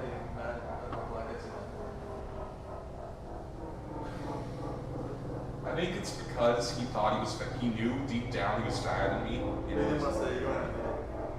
Oh, wait a minute. I just realized that guy might be watching the show because my friend, who he's roommates with, is definitely watching the show. So he might know I'm talking about it right now. Talking about his fat ass or not? Shit. That's the funny thing. I don't know if he was fatter than me. I couldn't tell. That's the thing. But if he wasn't, why was he so insecure about me saying we're both fat? So fat guys don't like to... Maybe, I don't like to be know reminded of their about fatness. insecurity, but more the fact that he hadn't been in a situation where he would have to confront the fact that he was fat. No one wants to be reminded of their fat. Well, some people don't want to be reminded of fat. Well, I mean... They're in denial. I'm against bullying people for their vices. People who suffer, you know, they don't need their suffering increased, but you shouldn't hide it from them. You know, if he doesn't want to be reminded that he's fat, then if you don't want to be reminded that you're fat,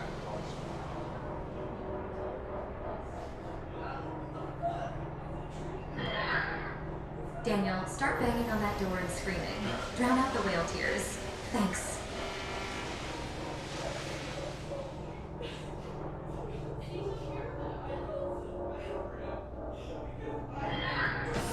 Daniel, this is the will of D. You must not shower nor wipe to conjure up your dark pheromones. Angelina will take the D.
This reminds me of that episode of Evangelion where Shinji sat in the chair and the women were screaming.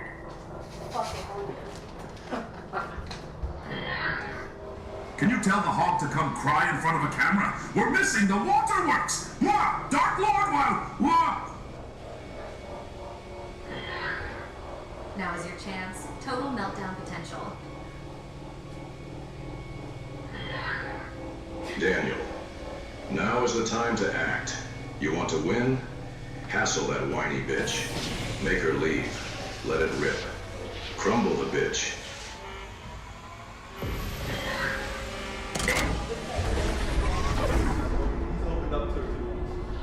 It's getting a little real. What was that? What happened? Welcome to Emerald Junction. This is an automated checkpoint inspection. Please be patient while security drones check for compliance. My mind's on something I have a hard time switching.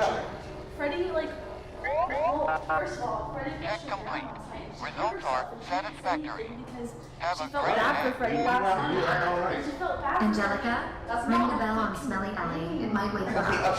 hold on. You can't touch anyone without getting in trouble. Why would he push her down? That never happened. She said that he did. But do you think Stack wouldn't call her that? And then Freddie got drunk, and then she stayed up all night taking care of him. And he was telling her things like he's being accused of like multiple counts of rape and stuff. And so like she just like was trying to help him out, protect her. And then in return, TTS like shits on her and tells her that. Yeah, it's the game. It's the game. That's what I told her. But she's like, I don't know what to do. I can't even find all my things. We didn't even fuck with her shit yet. She can't find her shit right now. She brought like a million shit. You brought her fucking like violation stuff. Daniel. Listen, Daniel. Oh shit, no! In one of her fat folds, you need to get it down. Great, JJ. Go offer a massage. I was just so Ew. bad. She's like actually. This shit is boring. Someone pop a titty. That's what I'm saying. Oh my god. None of these girls are. She fucking chose and she chose to be the biggest pick-me, and now this is what happens. None Check of on my these girls pick-me's. aren't that desperate enough yet. Give it a few more weeks. Angelina, are you a pick-me? Yes. I'm asking her. Are you a pick-me? I wouldn't say I am one. She has like 10 Sims at home.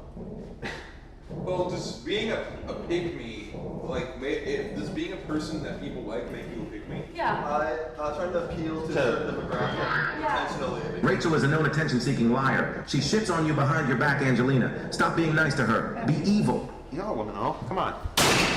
Can you not? Stop. Hey, stop that shit. More about the pussy you bought? I It's just a fucking ball. Can I not go like that? Yeah, don't do that to me. I didn't do it to you. Why would- yes, you I just put it on did. here. You just did. Bruh, it's a teddy bear. I got you. It's a teddy bear. I don't care. Nothing got broken. If I'm one of them, is that bad? No, you're not. That's not bad. It's not this. I love People that. don't yell at me. I didn't do anything wrong. I didn't do anything wrong. Don't believe that. Freddy is in his bedroom 3. All of you confront him now. Good. Oh. Did you check out my Instagram and shit? Check it out. What the fuck happened down there? What? What smashed down there? It was just Angie being herself. Gotcha. So there's a cheeseburger in my clothes. I gotta do laundry. I'm gonna wash these fucking towels. Yeah. Fucking. They're saying like fucking Rachel's talking mad shit about you or something. Who? Rachel. Talk to the people downstairs. I believe not. Well, that's what I heard. You gotta hear what they're saying downstairs. Alright. Saying you need to talk to you. What's that? Yo, Freddy, that fat crazy cow is gaslighting you. See? You need to run. That monster will ruin your life. You don't run for yourself, right? We'll see what happens. The Boondocks is not an exaggeration. They were saying it constantly, so much that that teacher in that episode of the Boondocks who said the N-word because people around him were saying it. I have to fight very hard not to become that guy. What? Because that, even though I haven't been in New York in some time, that was how often I heard it. Unless I took the public transit to go to a different borough. But the whole taboo around the N-word was so much more ridiculous. Well, I got Ari in there. Oh, we're being big ball net. I had to do some laundry. Okay, bring yourself down. Do you say it often, like in private, or no? No, not often. Because When necessary. When necessary. Funny. Last time I was afraid to fucking man up and ring the bell already. He said, maybe like... Wait, I thought we weren't allowed to ring the bell yet. Yeah, the ring the bell. This is day 1. Angelina, sharp card here. I can't wait to see you in the house soon. Remember when I bought you Cracker Jack? Yeah. And more. You didn't buy me Cracker Jack. Lincoln did. You're a fucking liar. Didn't he look like moth wings? Freaky as nega. Onward and N-word are you. Onward. I don't know, I think they're yellow because for a long time, I didn't use toothpaste when I brushed my teeth. As a kid, so they like my toothpaste. Your teeth are whiter than mine.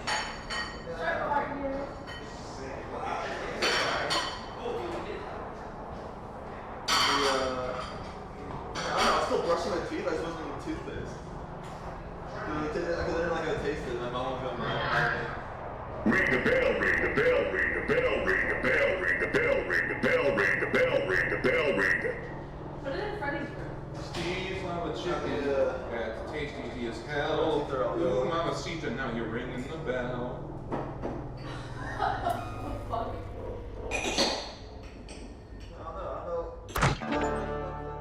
In the morning last night, I was crying about some, birth Yeah. shit. No, she said that you did that and then you pushed her the next day, or you were being mean to her the next moment. Didn't happen. I I love being, I get accused of shit that I never do, and I just feel, Yeah. it doesn't matter. You I should- need some water. I need water. I need it. Yeah, I know. Yeah, but dude, don't let anybody. I know. I just want to make sure I was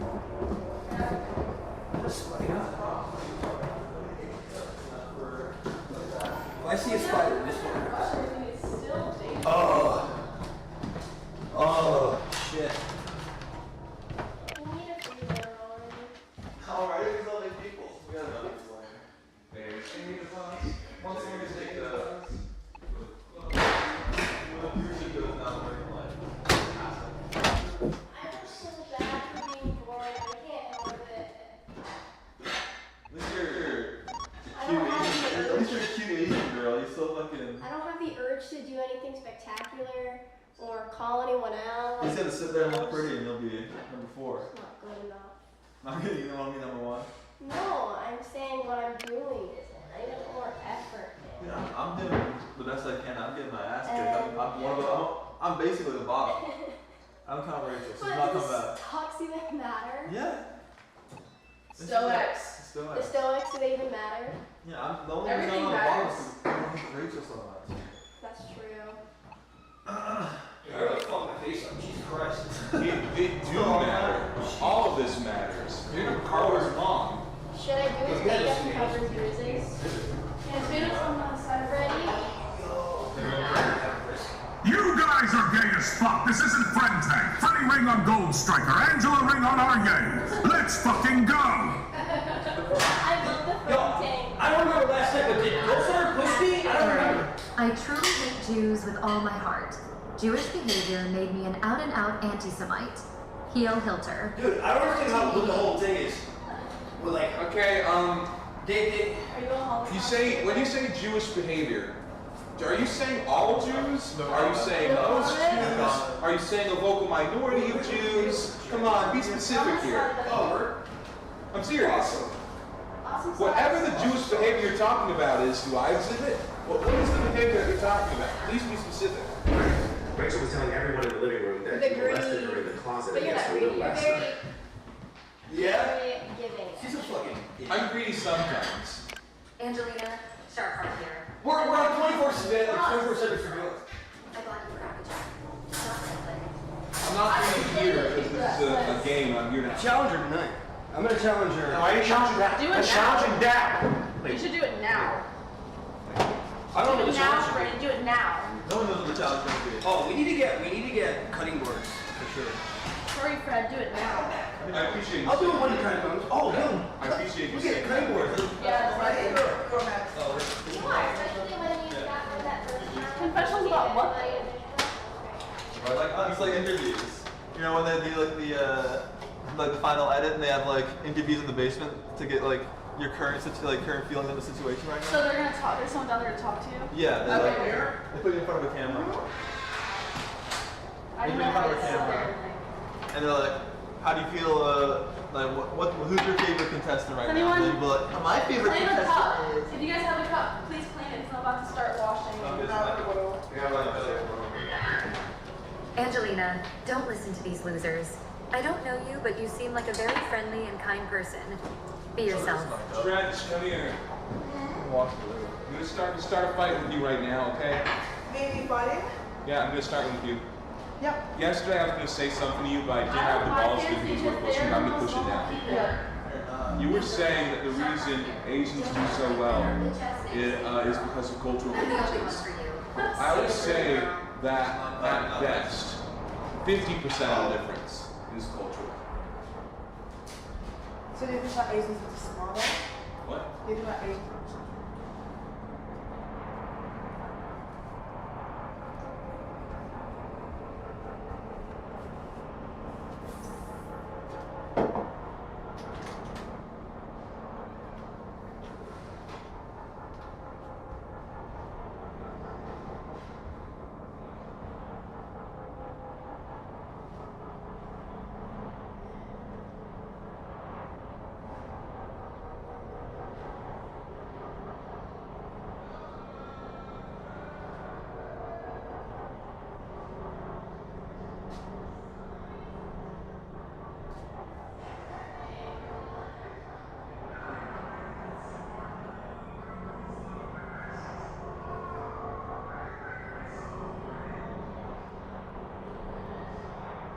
people decide intelligence by measuring Arian, don't listen to them. I don't believe you are Jewish. Why do you let them call you Jewish? We know it's not true. But then Let me finish. Phrenology is an outdated bunk science where they thought you could measure intelligence by the size of someone's skull. Intelligence is real, but you cannot measure it by skull size or even by brain size. Agreed. But that said, I do, like, even the most, like, environmentalists, neuropsychologists, what do you call the people who study the brain? Ellie Drench arrived for final 3. Sorry. Other fishies. Ellie. You just suck. Knickers. Jay. I love the ending. So,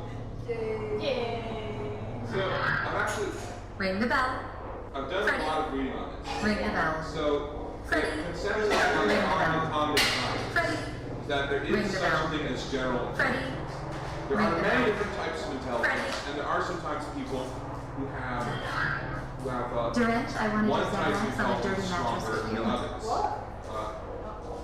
I should say much stronger than others. Right. I mean, everyone has different specimens. Everyone is different. But they are some people who are very low, very low in certain intelligence and very high. Of course, the guy with the ridges in his head is against phrenology. But generally speaking, most people tend to cluster where instead of it being wildly varied, most of their types of intelligence are around the same level. That's where the phenomenon of general intelligence comes from.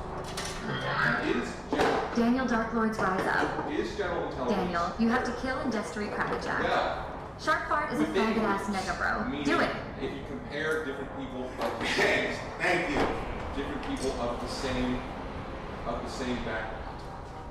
The consensus is that it's at least 60% here.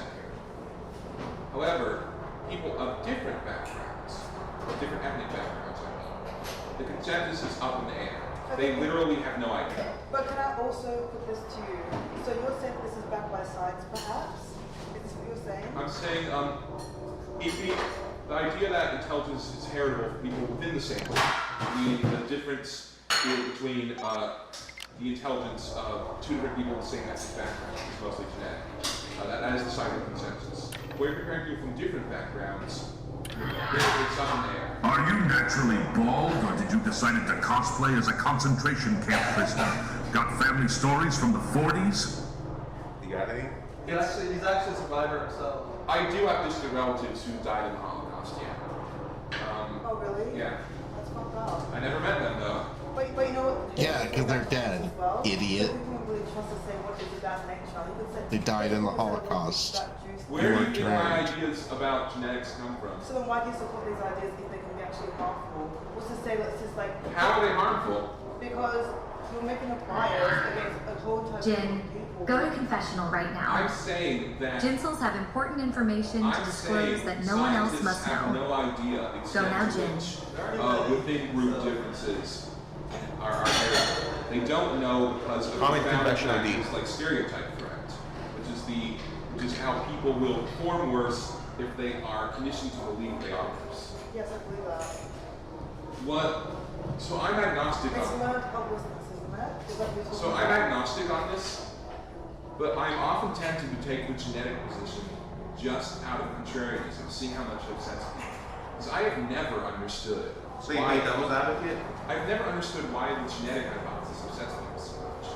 Like, you bring up the genetic hypothesis. Because I think when you're talking about intelligence, I think we need to limiting certain things like, yeah, of course things are smart because of their culture, they drinks and... Here's my question though. and If someone were to tell you, well, I don't think it's culture as much as it is gender, if someone were to say that, Dear God, have you ever thought about wearing a fucking hat? if someone said that, would you be mad at that? What is everyone's opinions on race mixing? Does it make genes stronger or weaker? Does it just make human pugs? I don't care. I just don't care. I don't believe there is such thing as a genetic concept of race. I think it's socially constructed. Now, you can have genetic differences between groups that are socially constructed, but it doesn't change the fact that the groups are socially constructed. Well, I guess that's what happens when there's many different ethnic backgrounds born into another country, adopt that country's culture. Yes? Yes. Yes. So what's our beef? What are we beefing? Here's the thing, I don't... Doris, you look like Cillian Murphy after 6 years of estrogen and some Thai surgeries. You're mommy as fuck. Here's the thing, I don't actually want... Cillian Murphy? Yeah, who is that? He's the guy that plays Oppenheimer. It's a he? But yes, but they're saying that you look like him post-transition and that you are a mommy, so it's a good thing. Okay. I think it's just because you have both like really bright blue eyes. Who is he again? The guy who played Oppenheimer in that new movie. And Oppenheimer also, style. And also Peaky Blinders guy. Yeah, true. I do like him. Oh, yeah. The lips as well. And like the nose. I guess so. And the eyes. And the fishing. Yeah. Guys. Fuck yeah, he's hot, Loki. My bomb. It killed people. How did this happen? Or was that? Yeah, Oppenheimer, right. But what was I saying? I don't feel like actually arguing about what the internet calls race realism. My point is, if I took the most hardline genetic stance, would you be mad at me? I would not say because you know what, you're entitled to your own opinion. We don't have to believe the same thing. Just like you believe that some trans women should be allowed to be in non-contact sport. I don't believe that as well, but I still stand and I can respect you for it. And that's that. Like, it's okay. I'm very, very reasonable person. And I'm very open-minded. So it's going to be hard to upset me actually. I feel like I can hear anyone else on anything. I really appreciate that about you. Yeah. The only group of people that I really hate is people who are close-minded. 100%. Oh, and people who are violent. I don't like people who are violent. I don't like people who are close-minded. I agree. REA. What are the top 3 greatest, most best races and top 3 worst, most cringe races? And why?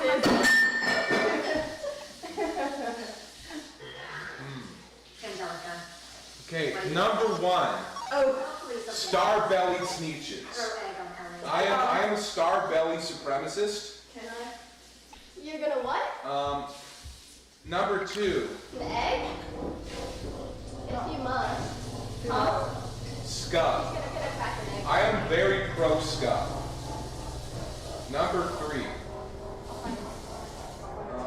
Fuck, I need to think of another mean I'll fight race. it. We'll both fight. I don't feel like fighting. Yeah. That's no fun. Okay, I said star belly sneeches, scum. You just take it like a good girl. Please don't do that. If you don't, we're going to have to bust it down with you. This is my house, this is my roommate who wants to do. Huh? I said if you do. I'm not a crazy pervert. I just wanted to be the pervert in here, because I thought it would be funny to have a pervert on the show. Like, why are these guys so awkward around the women all the time? They're like some of the sluts on like the previous season would be like, oh, you can come rub my feet, I can rub my feet, and they'd be like, ew, no, I don't want to do that. I'm watching it like, what the fuck is their problem? You want to touch your feet? What are you, gay?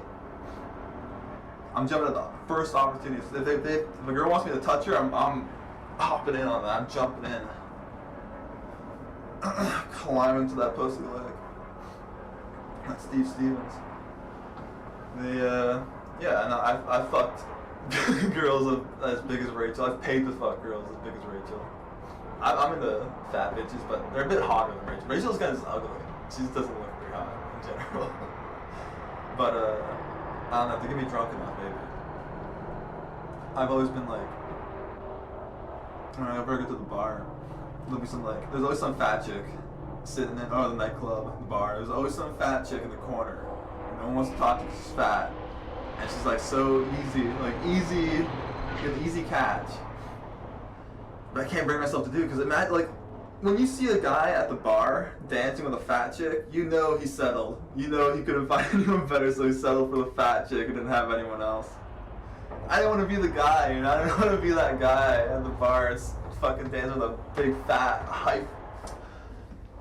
hefty heifer. Banzai! Cool, dude. You look more Jap. I do look pretty Jap. No. Have you stuck a finger in your ass? I did before. I wanted to see how it felt. Yo, Jin. Next time you perv on a girl, you should make animal noises. It would be funny as fuck, bro. Maybe. I only have one question, Jin. Is Angie an innie or a outie? Innie or out? I think she's an innie. She only wears crop tops. You Why do can you see keep it. digging in your ass and ears, Jin? Also, when are you gonna take your Jin dick out and start to Jin off?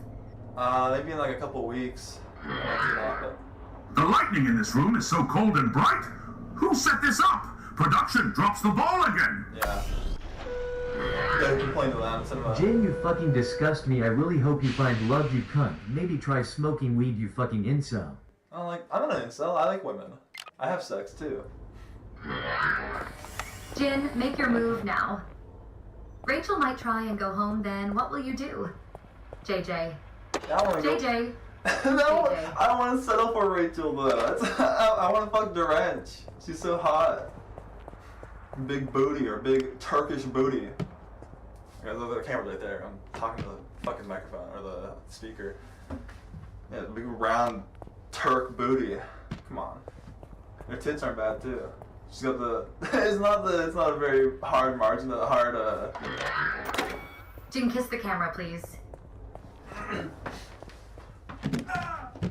Oh yeah, you are young. I saw it on Broadway when it's still on Broadway. What's weird is it's both a great and a terrible SpongeBob musical. Because it's great in that I think it does all the characters justice except Sandy. All the other characters, they're perfect. And if you're someone who grew up with the characters and has an emotional attachment to them, it is awesome seeing them come to life. Yeah.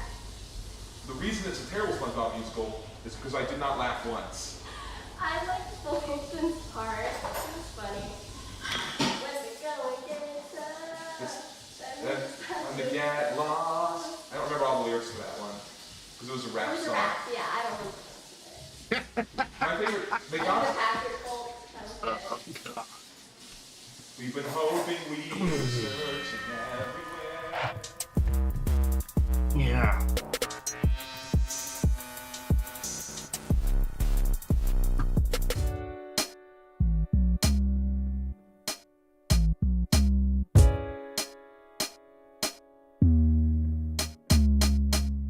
Dr. Vogue, bragging about being broke again. Beautiful Katsuki pottery amongst the shattered men. Matter bends when you apply enough pressure.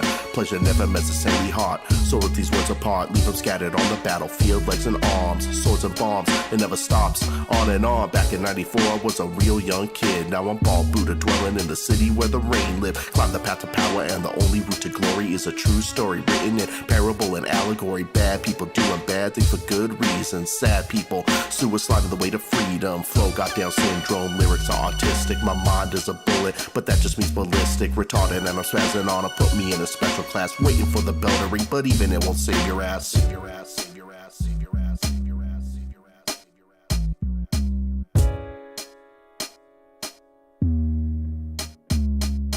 Tollyrot again, bragging about a middle class. Same damn mundane day, gotta hit it fast. Considering where I've been, I have to sit and laugh. An old man with a bold plan who got a little back. Had to whittle past a system with a reputation for making every step difficult as a riddle with no hints of relation. It's business before it's sacred. It's business before it's sacred. This is for the basics, formed with emplacements, born with a faith that's been worn or forsaken. If we stray from their course, we can stay fit. Build a core they can't break in. Watch the force awake. Until then, gotta get that broccoli up. Sip hot toddies and smoke on